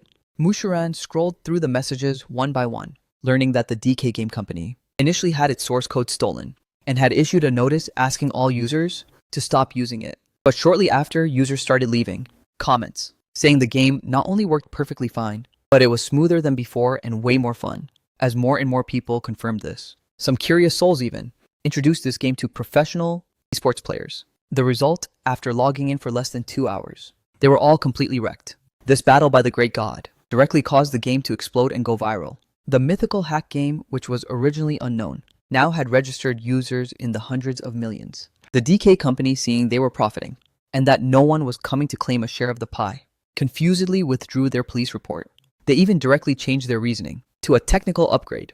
The plot twist was so hilarious that it sparked countless heated discussions across social media platforms. This time, the Economic Crimes Division got played. Everything was going fine. A case of hackers stealing company secrets ended up turning into an introductory invitation. Haha, but they deserved it. In the end, we even busted a drug case. Don't even ask, this face-slapping feeling is so satisfying. Lu Jung sat at his desk drinking tea, while listening to his team members gossip. Vividly. It felt like everyone had been a bit too free lately. It seems, previously when they solved the case, if it didn't take 1 or 2 months, they basically couldn't find a single lead, not to mention distant matters. Just look at the kidnapping of the city's rich heir. The victim had already been taken to the border. Originally, they were getting so many complaint calls that their whole bodies were going numb. But in the blink of an eye, the person was brought back completely unharmed. Then there's the jewelry store robbery. In such a large shopping mall, if the criminal had fired a random shot and injured just one person, it would have been a disaster. It would have caused them endless trouble. Yet in the end, there were 0 casualties. And the drug case, the unethical teacher case, every single one was a massive headache. But the efficiency in solving them was shockingly high. He carefully considered the underlying cause and discovered a very important person. In the border case, I remember that boy was also a victim. Did the boy do anything in that case? The team member who was chatting turned his head to think. Probably not, Captain. That kid, Don't tell me you think those kids escaping was because he saved them. He's only 10 years old. How could he be that god tier, Lu Jung wanted to say. In this past half month, haven't you witnessed Mu Chen's miracles yet? But thinking it over, he felt maybe he was being too naive and had entered a blind spot. Anyway, keep an eye on the hackers' activities. I heard they have a new leader lately. Can't rule out the possibility of them causing another big scene. Everyone get ready. Yes, Captain. Meanwhile, the person who had just become the center of attention, me, was still completely unaware. As an administrator, to protect the forum from being infiltrated, I actually caught a few viruses attempting to attack, all originating from abroad. Mushuran received the news, grabbed her laptop, and ran to find me, her face showing a bit of seriousness as she said, "Just now, the people from DK sent a private message warning me to be careful. Some foreign game companies have hired hackers to try and uncover your identity." While finishing up the firewall setup, I asked her why. Business wars nowadays are just as fierce as actual combat with live ammo. Mushuran leaned against the doorframe, acting all mysterious and profound. "Little brother, you still haven't seen the world. If they dig up your identity, they'll probably try to tempt you with money." I finished typing the final patch, looking up at her blankly. "Tempt me how?" "By offering a better salary and benefits, of course. Giving you tons of cash, a foreign green card, and stuff like that." Mushuran counted on her fingers. Then, seeing I had no reaction from start to finish, I finally just gave a simple "oh" It meant I wasn't going anywhere. Manager. Mushuran also felt that compared to those things, a small piece of cake was more tempting to me. But DK is a huge company. The one who messaged you is their CEO, saying he really wants to get to know you. Do you want to give him a reply? Replying when someone messages is basic. Politeness. I didn't refuse, and very sincerely. Message them back through the system. Your other games have a lot of bugs. I suggest you fix them. Standing nearby. Mushuran, who was drinking water, immediately spat it out. This answer really rubbed salt in their wounds. A domestic game company famous for exquisite graphics and fun level-based gameplay. And now he was being roasted by a kid whose feet couldn't even touch the floor. Luckily, the DK CEO has a pretty good temperament. Instead of getting triggered or salty, he actually messaged back and forth with me for a bit. Mushuran was busy cleaning the messy blanket, then turned back to see I had already closed the chat. She casually asked, "Finish talking. You didn't get scammed, did you?" Scammed? No. He tried to bribe me with money, but I turned him down. I shook my head, noticing the blanket on the bed had been changed to gray. Mushuran nodded, about to praise me for doing a good job. When she heard me continue, he said he wanted a more formal introduction, so I invited him to the banquet. Wait, what? Alti? Mushuran's expression went blank for a second. I tilted my small head. Is something wrong, sis? He said he wanted to be formal, and I thought the banquet was the most formal place. Mushuran knew my logic wasn't technically wrong, but wouldn't that expose my secret identity? If it's the CEO of DK, it should be fine, right? She paced around the room anxiously. After circling a few times, she suddenly stared me down and said, "Tomorrow I'm taking you to buy a fit. If you're meeting a big boss, you need the best gear. My little brother can't be looked down on by anyone." Even though this banquet had been planned several days ago, neither Mushuran nor I really took it to heart. I was just cluelessly kept in the dark, not knowing anything at all, while Mushuran didn't believe a single word of her parents' lies. She originally planned to play the role of my full-time bodyguard that day, making sure no one had the chance to pull any tricks. But now the situation had changed. Early the next morning, she dragged me out of the house. As we passed through the living room, we saw Mu Jingchuan practicing with Mrs. Mu by the floor-to-ceiling window. She grabbed a slice of bread and popped it in her mouth, then took 2 bottles of milk and waved to her mom. "I'm heading out." As soon as the words left her mouth, they were already long gone. Mu Jingchuan wanted to give chase, but wasn't fast enough to turn around. He stomped his feet in frustration. "Mom, look, sis is taking him out again." At home, those two are glued to each other all day. And it's still the same now? The banquet is starting soon. Could she be trying to prepare something for him? Mrs. Mew kept her eyes closed while doing her stretches, her face completely unbothered as she said, "No rush. They can't pull any tricks, so just relax." Mu Jingchuan was skeptical, but seeing his mother's confident and winning posture, he finally sat back down. These past few days, he had undergone special training day and night, all just to shine brilliantly at the banquet. He absolutely wouldn't allow any mistakes. Meanwhile, Mushuran had just set off, in a very good mood, rubbing Mu Chen's little head, like she was looking at a panda in the zoo. She muttered, "Drink more, so you can grow up faster, and while you're at it, make that smart brain of yours even sharper." I finished 2 bottles of milk, but my stomach still felt empty. I could definitely keep eating. So, at the next intersection, Mushuran got out to buy me some street-side Chinese pancakes. When the steaming bag was handed over, she pulled out her phone, intending to pay, only to find a notification popping up on the screen. "Your bank card has been frozen. Payment cannot be completed." What's the meaning of this? She was stunned for a second before switching to the banking app, only to find her supplementary card had been deactivated. This card was linked to Mu Bingwen's account. It was obvious who locked her card. Is he crazy? Mushuran stood by the roadside and immediately called Mu Bingwen's office. As it turned out, the secretary picked up and announced that her father was in a meeting and couldn't take the call. Intentional. This was absolutely intentional. In all these years, no matter how pragmatic Mu Bingwen was, he rarely froze her allowance on a whim. Is today's drama actually aimed at me? My brain isn't slow at all, so I immediately understood the key to this situation. I could see my parents' hearts were smaller than a needle's eye. Talking about it just brings more shame. But right now, all my cards are unusable. Even the money I earned from writing my own software can't be withdrawn. Feeling around her pockets, she didn't even have enough to buy a single pancake. She gritted her teeth and sent a message to her group of party friends. "This young lady is broke. Someone come pay for me." Early in the morning, those rich kids who live for the nightlife were still tucked under their blankets. Only a few replied to tease her. "Mu's eldest miss is out of cash. Did the sun rise in the west? Which street? Are you stranded on J?" Mushuran snapped back, "Cut the crap. Pancake stall on East Avenue. Whoever can make it, get your asses over here fast. My little brother is waiting for breakfast." After sending that, she pretended to check her phone, standing perfectly still in place. As a prestigious young lady, If word got out that she was a dine and dasher, it'd be over. The stall owner kept staring at her, terrified she was going to bolt without paying. But looking at the way she was dressed, she didn't actually look like someone lacking money, so they just kept their eyes glued to her. Just when Mushuran felt like she was about to have two holes stared through her, the roar of engines echoed from the end of the street, right after a dozen supercars parked in a row, along the curb. Haha, Miss Mu. I can't believe you are actually here. You know all that. A crowd of people swarmed over, and someone immediately ran to pay the bill. Mushuran glanced at them and said suspiciously, "Why are you guys up so early? Usually, when I'm in trouble, you guys aren't this enthusiastic." 4,998. Today, a single pancake attracted all of you. Hôm nay một cái bánh xèo đã thu hút các cậu đến rồi.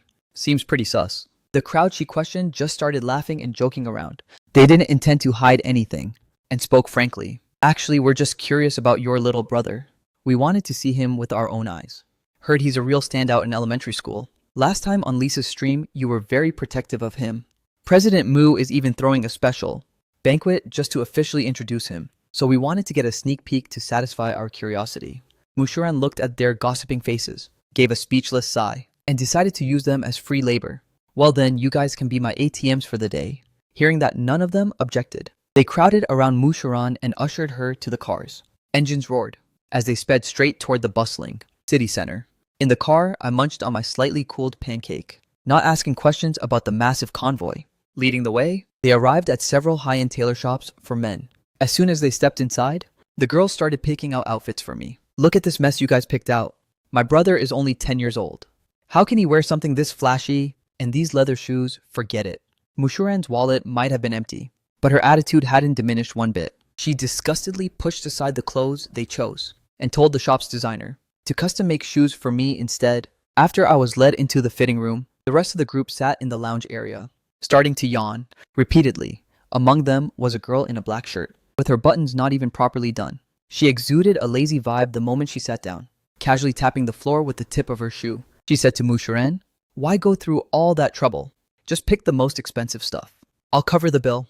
Hearing that, the others clapped and gave a thumbs up to the girl. Miss Keen is still the most generous one. Keen Muyue rested her chin on her hand and smirked. Her already stunning features looked even more charming. "Can't help it, I'm so poor that all I have is money."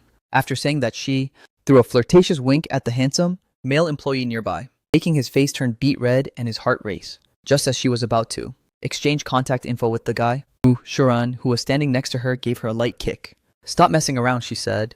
"It won't be good if Mu-chen sees this later." Hearing that, Chin Muyue tilted her head to glance at her.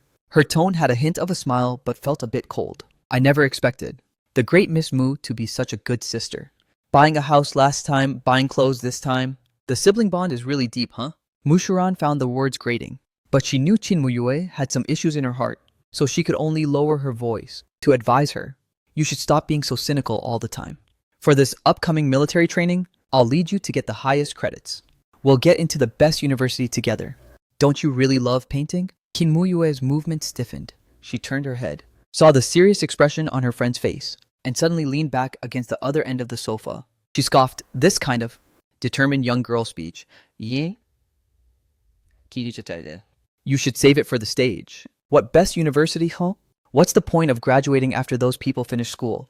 Won't they still end up working for me?" Kim Muyue said this with absolute confidence. The Chin family was a super wealthy clan, not just in this city, but they were famous nationwide. Furthermore, they were an enterprise passed down from the Republic era, with immense power and resources. Even if Chin Muyue spent her life burning money for fuel, she probably couldn't burn it all. But being born into such a family also came with a sense of tragedy, and that was the inevitable business marriage. Kim Muyue's parents were both victims of marriage, with absolutely zero feelings for each other. Ever since she was born, each of them has played their own games. Right now, they both have other kids and families outside. The reason she became close with Mushuran was because she felt they were very similar. Both were basically outcasts. But now, she suddenly realized Mushuran seemed to have changed, and this change made her particularly uncomfortable. "Muyue, I'm being serious." Even after being mocked like that, Mushuran still wanted to give her friend a pull-up, saying earnestly, "Recently from my little brother, I've learned a lot of things. No one's life is worth throwing away, and we certainly can't give up on ourselves. Just think it over carefully." As she finished, the curtain in the other room was pulled back. The designer led me out by the hand. Mushuran patted Kin Muyue's shoulder, stood up naturally, and walked over. I was wearing a small, well-tailored dark blue suit, with a sophisticated dark bow tie at the collar. It maintained a child's innocence, while exuding a touch of calm composure. Did your skin get a bit fairer? Plus, you've grown taller, though. Mushuran circled around me, suddenly noticing something she'd missed. I looked into the full-length mirror in front of me. It's true I wasn't as tanned anymore. My face was starting to fill out too, no longer looking frail and sickly. As for the height, I hadn't grown at all. It was just the shoes, seeing me honestly shake my head. With a look of resentment in my eyes, Mushuran couldn't help but burst out laughing. She reached out to rub my head, comforting me, "You'll grow taller later. Don't rush. The adult world has too many troubles. If you grow up too fast, you'll regret it." Hearing that, the group of rich young masters crowded around, teasing her. Who knew that after not seeing Miss Mu for a few days, she'd start spouting philosophy? And she even knows how to lecture her little brother. "How about taking your brother out to play with us today?" Mushuran shot them a glare. She curled her lips and said, "Go play somewhere else. Stop talking nonsense to my brother." After that, she took a few more looks and told the designer, "We'll take this one." "Yes, ma'am. Do you have a membership?" As the staff stepped forward to ask, Inmuyue stepped up and handed over a black card. "Let me gift this outfit to him. The adorable little brother of the great Miss Mu." Shinmuyue didn't even bother to ask about the price. While speaking, she just looked at me with smiling eyes and said, "I wonder if I give you a gift, could I also get a thank you sister in return?" This sounded like a transactional exchange. Mushuran frowned, already looking a bit displeased. "What's wrong?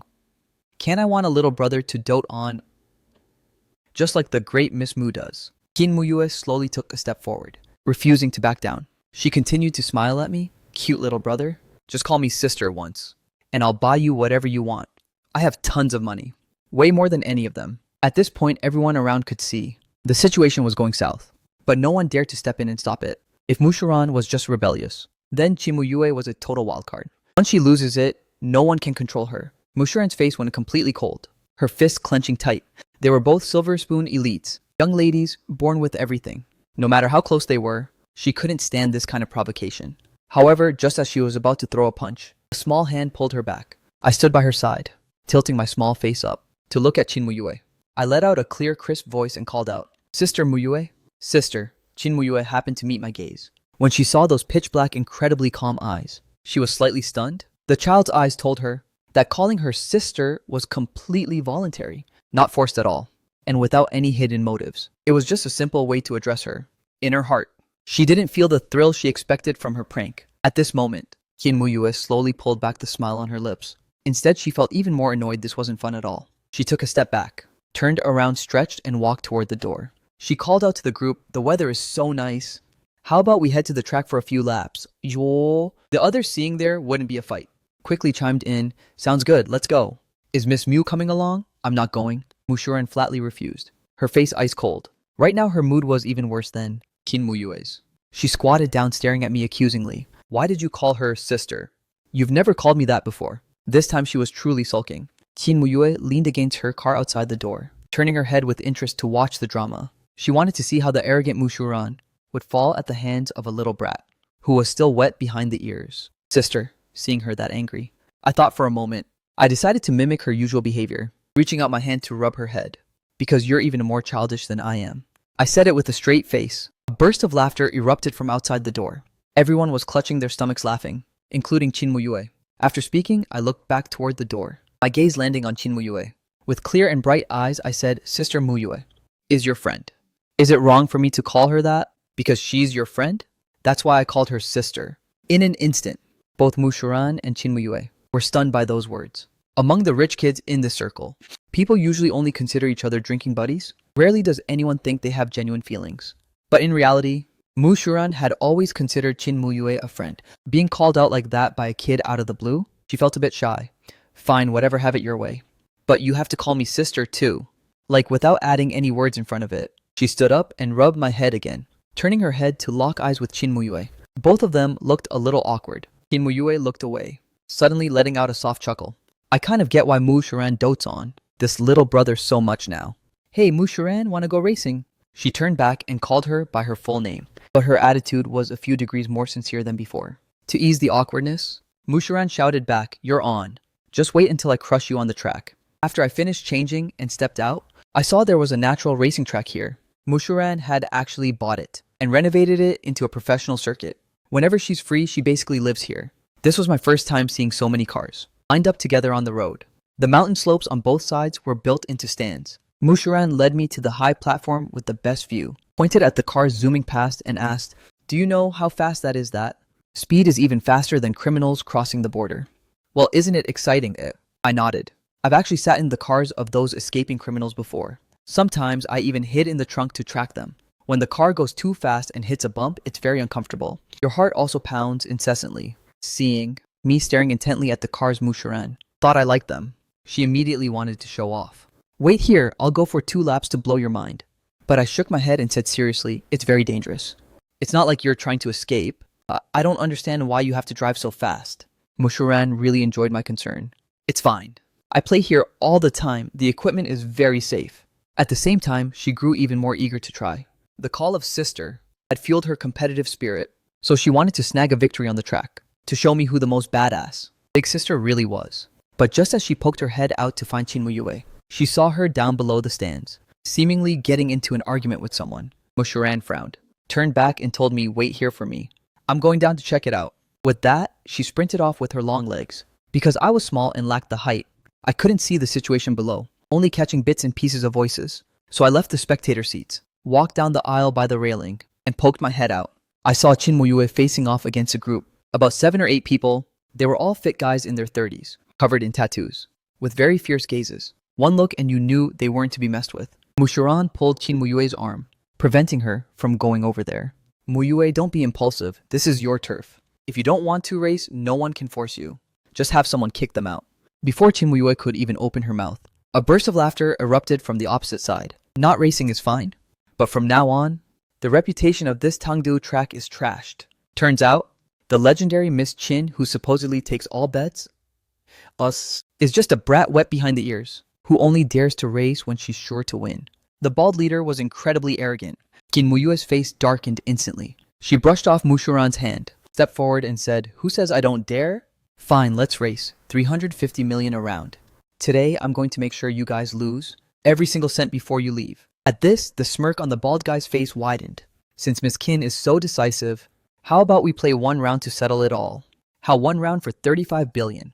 But Miss Kin must take the wheel herself." Kinmuyue didn't expect the opponent to have this requirement. But since they've pushed her to the edge, she's not backing down. Without a second thought, she nodded. "Fine. But if you lose and don't cough up the cash, don't even dream of leaving this track alive." She turned toward the garage to mobilize her crew. Mushuran chased after her, grabbing her shoulder and pulling her back. She said angrily, "Are you crazy? Can't you see? They came here specifically to start trouble. They're clearly targeting you. What if something happens to you out there?" Kinmuyue turned to her, maintaining her reckless attitude with a smile. "If something happens, it happens. What can I do? This life of mine? If they want it, they can come and take it. I don't give a damn." Mushuran was nearly fuming with rage. But remembering how she used to be just as self-destructive as her friend, she suddenly felt a massive headache. I circled around the stands. In a blind spot of the walkway, I saw those hulking men. Among them, a blonde guy snickered and said to the bald leader, "Boss, I didn't expect this brat to bite after just 2 sentences. Looks like taking her out will be easy." The bald guy took a drag of his cigarette, smirked, and said, "These rich brats have no brains. They just got lucky with their reincarnation." The blonde guy grinned, crushing a cigarette butt under his foot, his eyes filled with the cruelty and malice. "Exactly. Otherwise, her old man's goons wouldn't. This time, it's best to crash her so she's paralyzed, unable to care for herself for the rest of her life. Damn these rich people." The bald guy glanced at him, shook his head in warning. "Best not to risk it. Stick to the plan. Wait until the curve, then ram her through the guardrail. Sending her off the cliff to a totaled car and a dead body is the client's wish. Don't you go acting on your own." The blonde guy scratched his head irritably, finally choosing to compromise. "Ugh, fine, I got it. Wait until that group entered the rest area." I finally stepped out, silently staring in the direction of. They've been at the border for a long time.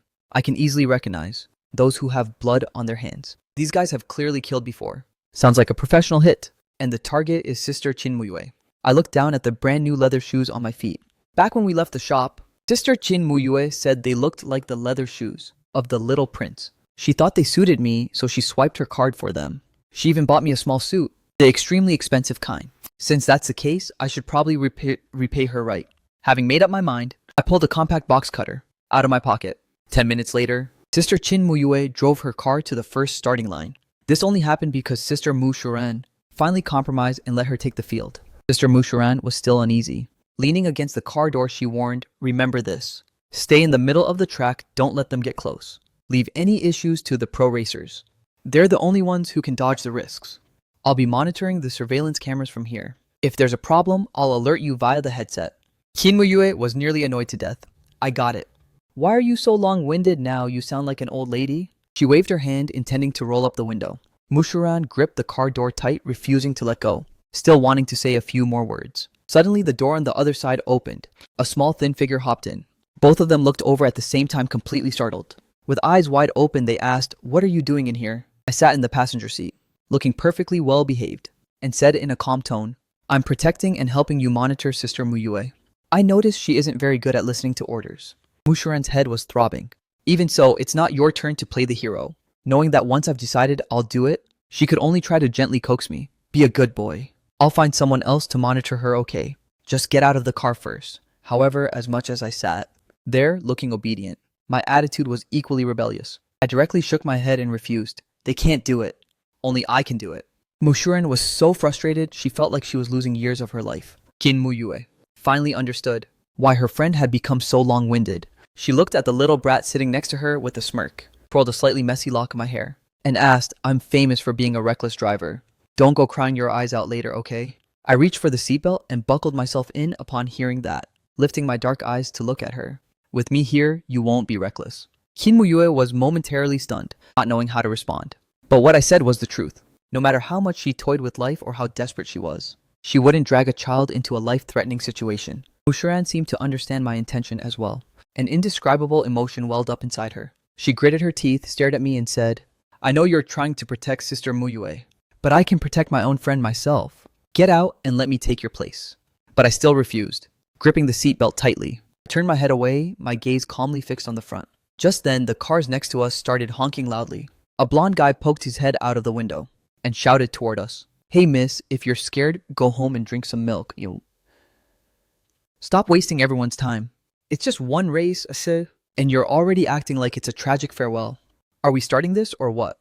Before he could finish, the others started jeering too. Amidst the noisy commotion, Mushuran had no other way to persuade me. She could only reach out and grab Chin Muyue's collar, pulling her close to her face. With reddened eyes, she ordered, "Bring my brother back safely. Do you hear me?"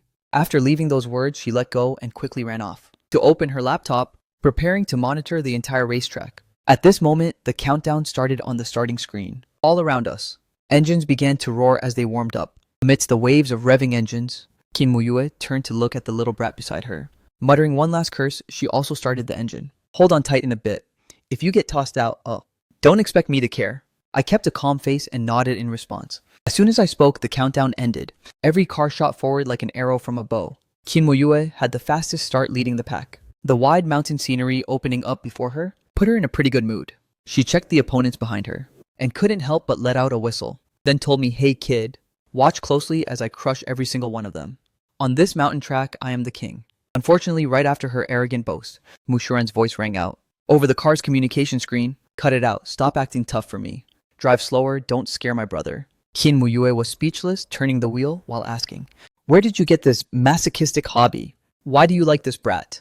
Who's so naughty and disobedient? He's not even as good as that foster kid at your house. At least that one is sweet-talked and knows what to say." Mushuran's tone was full of disgust. "Shut your mouth and stop with the comparisons." She immediately turned around and started hyping up my good points. "A mortal like you wouldn't understand. While on the road, if he gives any instructions, you better listen to him." Qin Muyue laughed and cursed, "Great. You brother complex freak, are you sick?" She honestly felt her friend was insane, making a professional like me listen to an outsider.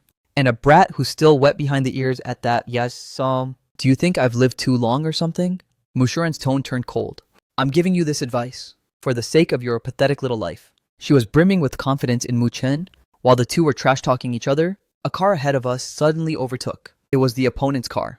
At this moment, Qin Muyue didn't seem to care about winning. Over 3 billion was about to vanish into thin air. She even turned to joke with Mu Chen beside her. "Sister, I'm not even bothering to compete for the win because of you. So you're the one who has to pay this money back." In the comms channel, Mushuran was just about to scold her for being shameless when she heard the boy's clear voice reply, "Okay, Kim Woo-yue was stunned and couldn't help but turned to glance at him. She saw the little boy staring intently at the road ahead with a dead serious expression. In her heart, she felt a sudden surge of curiosity, but then he suddenly spoke up to warn her. "Watch the road, sister. It's dangerous." Kim Woo-yue snapped out of it, thinking she was actually being lectured by a kid. Feeling a bit amused, she slowed down slightly. Seeing the rear of the car about to get hit, she gasped in shock, hurriedly jerking the steering wheel to the side. But the opponent immediately switched lanes to block her. Only then did Chin Woo-yue realize they were doing it on purpose. "Those bastards," over the comms. Mushuran simultaneously shouted a warning. "Woo-yue, be careful. The car behind is moving up too. If you get sandwiched at the next turn, you'll be in big trouble." Being blocked from both front and back obstructs the view. During the turn, if the opponent bumps her from behind, she'll be sent flying. Both driver and car right over the guardrail. Kim Woo-yue knew this all too well, so she started looking for a way to break the siege, trying to floor it to overtake the car in front. But the opponent stuck to her like glue, refusing to let go. Seeing the curve right before their eyes, the three cars were about to barrel through in a tight sandwich. Kim Woo-yue's palms were drenched in sweat. Suddenly, a youthful, childish voice rang in her ear, "Steer into them." Kim Woo-yue, in her extreme tension, was momentarily stunned. What?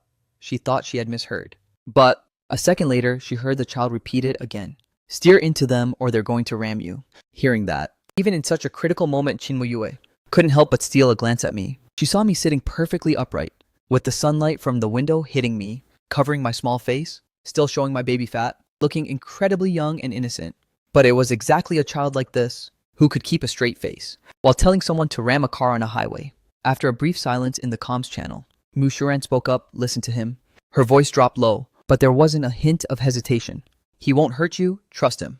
Kim Woo-yue felt it was absolutely absurd. Was she really about to commit murder? However, right at that moment, the car behind suddenly scraped against them and lunged, amidst the constant shower of sparks. The rear bumper signaled overheating and was losing control. She cursed, "Are you crazy?" Then, she accidentally glanced at the rearview mirror. For a split second, her eyes met those of the driver behind. It was the blonde guy, who had shouted threats at them at the foot of the mountain. Right now, he seemed to be casually puffing on a cigarette, cold killing intent emanating from his sallow face. Ramming someone to death was clearly no big deal to him. That look gave Chin Woo-yue goosebumps. The fear of death made her freeze for a few seconds. Then she suddenly gripped the steering wheel tight, muttering as if asking, "Really ram them?" Or perhaps she was seeking confirmation from me. I tilted my head to look at her, but didn't give a verbal answer, because I knew she already had her answer. The wind howled past the window, whirling up the fallen leaves on the ground, only for them to be crushed by the speeding wheels into tiny fragments. At the curve, the bald guy in the lead glanced at his rearview mirror, smirking as he told the blonde guy over the phone, "It's almost time. Get ready to," before he could finish. A violent impact slammed into him. The bald guy was nearly sent flying out. He struggled frantically to keep the steering wheel steady. He realized Chin Woo-yue had struck first. While he was still in shock, he looked up to see the guardrail right in his face. "Damn it!" He immediately jerked the wheel, forcing the rear of the car to drift outward, trying to stop amidst the violent grinding between the bumper and the guardrail. But when he slammed his foot on the brake, the inexplicable loose feeling under his foot made him panic. "What's going on? The brakes are gone." The bald guy, refusing to give up, pumped the pedal several more times, until the rear of the car smashed through the guardrail. He finally realized in utter despair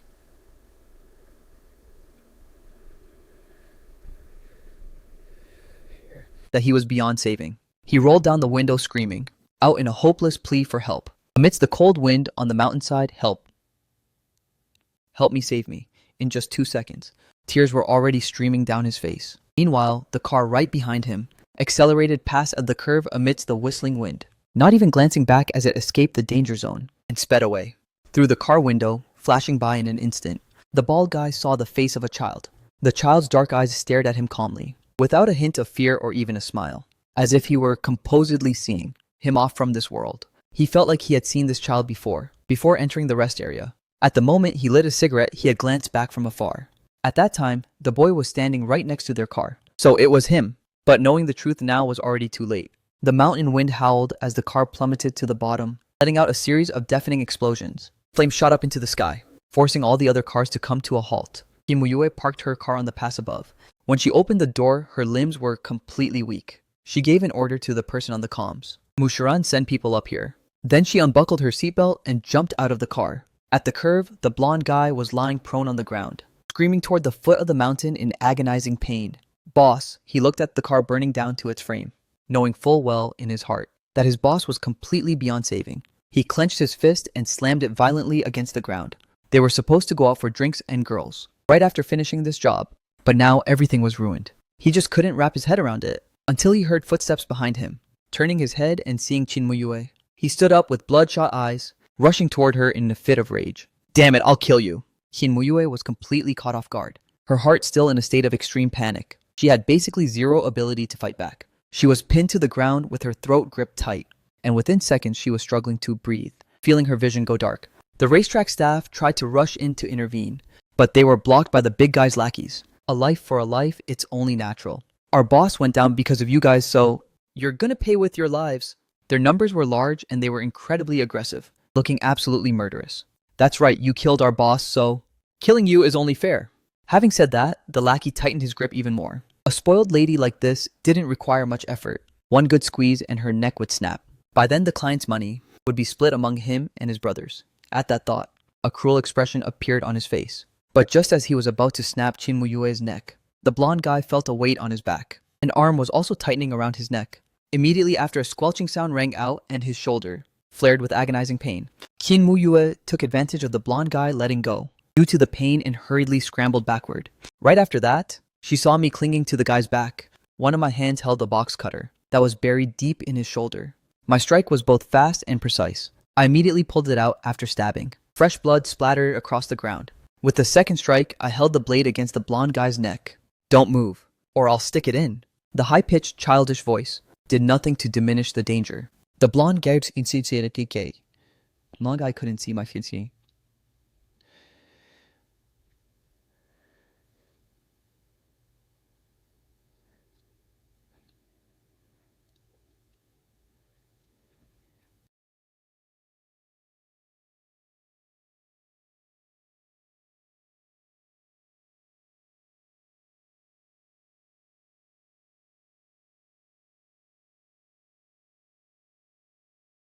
But he could feel the threat of the Grim Reaper. He immediately raised both hands, enduring the pain to beg for mercy. Don't kill me. I ordered him to get up, stand up, and then forced him to walk toward his brothers. Only then did I lift my dark eyes to stare intently at the crowd of men. My voice rang out with a calm tone. All of you have killed before. As soon as these words were uttered, everyone present was jolted with shock. The racetrack staff immediately backed away from them, terrified that they would become the next targets of these cold-blooded killers. The group of thugs also cast aside their disguises, revealing their cruel and bloodthirsty expressions. You little brat, if you already know that, then you should understand that holding a hostage is useless, whether he lives or dies. We're still taking the Chin family's eldest daughter's life. For desperate outlaws like them, loyalty isn't nearly as important as money. I knew this even better than they did. Therefore, my capturing the blonde guy wasn't intended to threaten them at all. I slowly uttered one sentence: I've already called the police. Sure enough, the faces of the men opposite me instantly changed, their eyes filled with clear panic. I gave them a final deadline: you have 5 minutes. If you leave the mountain now, you might still have a chance to escape. All of them instinctively turned and bolted toward their cars. They had to run, they couldn't afford to get caught. They yanked open their car doors and piled inside, not doubting for a single second whether what I said was true or not. A normal person, knowing they were involved in murders, would definitely choose to call the cops. In the blink of an eye, every car turned around and fled for their lives. I quietly remained on the blonde guy's back, staring at their departing figures until they vanished. Once I was certain they wouldn't be coming back, I finally climbed down from his shoulders. I told the racetrack staff, capture him. Seeing that the blonde guy was injured and had collapsed on the ground, the staff finally dared to rush forward. At this point, Chin Muyue finally managed to pull herself up and walked over to me looking a bit tense, asking if I was injured. I shook my head. I'm fine. I used the grass by the road to wipe the dagger clean, folded it up, and put it back in my pocket. Chin Muyue, seeing how calm I was, couldn't help but swallow hard. She gave a forced laugh and said, luckily you noticed early and called the police. Otherwise, things would have really gone south. I didn't quite get what she meant, so I turned my head toward her and said, I didn't call the police. Chin Muyue froze, her jaw dropping as she pointed into the distance. Then back at the blonde guy. Then, them. I shrugged. I just bluffed them. This trick isn't exactly new. Otherwise, after so many years at the border, a kid like me wouldn't have survived peacefully. Until today. Later, Musharan arrived with her people. Chin Muyue saw they were all just staff members, and only then did she believe me. Chin Muyue, couldn't help but grumble to Mushuran. I'm not kidding. This brother of yours has some serious balls. Daring to lie right to a killer's face. Playing this game is way too intense. I'm still feeling it. Mushuran looked at the extinguished flames at the foot of the mountain, turned to glare at her and said, if we really called the police, how would you explain the dead people down there? If word of this got out, your racetrack would be closed down immediately. Game over. Kim Muyue thought for a moment, then nodded and said, you're right. I'll have my family handle this a bit and it'll be fine. Anyway, today was a real stroke of luck. Mushuran saw her sprawling lazily on a nearby rock and let out a scoff, walking over to smack the back of her head.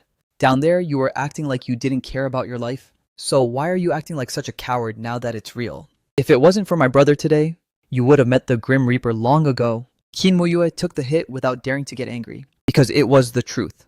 Truthfully only when reaching the brink of life and death. Did she realize that dying was actually that terrifying? It turns out her previous suicidal thoughts were all so incredibly ridiculous, clutching her aching neck with lingering fear in her heart. I won't be like that anymore. Then she looked over at the person sitting silently, watching the sky beside her, lowering her voice to say, today, thanks for saving me. If you want anything, just tell me. She habitually spoke up, wanting to use material things as a reward. I pulled my gaze back from the blue sky and white clouds, slightly shaking my head. You already bought me clothes and shoes today. Teen, Muyue was about to say those things weren't worth much. But when she turned around, she found the boy bowing his head, with extreme seriousness, using a tissue to wipe the dirt off his shoes. There was clearly still blood on his hands. Yet he didn't wipe that, he wiped those shoes instead. It was as if the gift she had given so casually was being treated like a precious treasure. A warm current flowed through her heart, making her feel that using money to measure the child in front of her was an insult. So she simply stood up, reaching out to ruffle the little guy's head. Being melted by the soft, fluffy feeling of that hair, her heart softened and she couldn't help but let out a soft laugh. Then in the future, I'll buy you even more beautiful clothes, okay? As soon as the words left her mouth, Mushuran, who was nearby, strode over. With a smack, she swatted the hand away and said, what happened to him being a bad kid? I warned you from the very beginning. Don't you dare eye my brother. Kim Muyue was stunned, remembering her look of disgust before getting in the car, and couldn't help but burst into laughter. I understand what you said now, but sorry. Once I've called him my brother, it's like spilled water.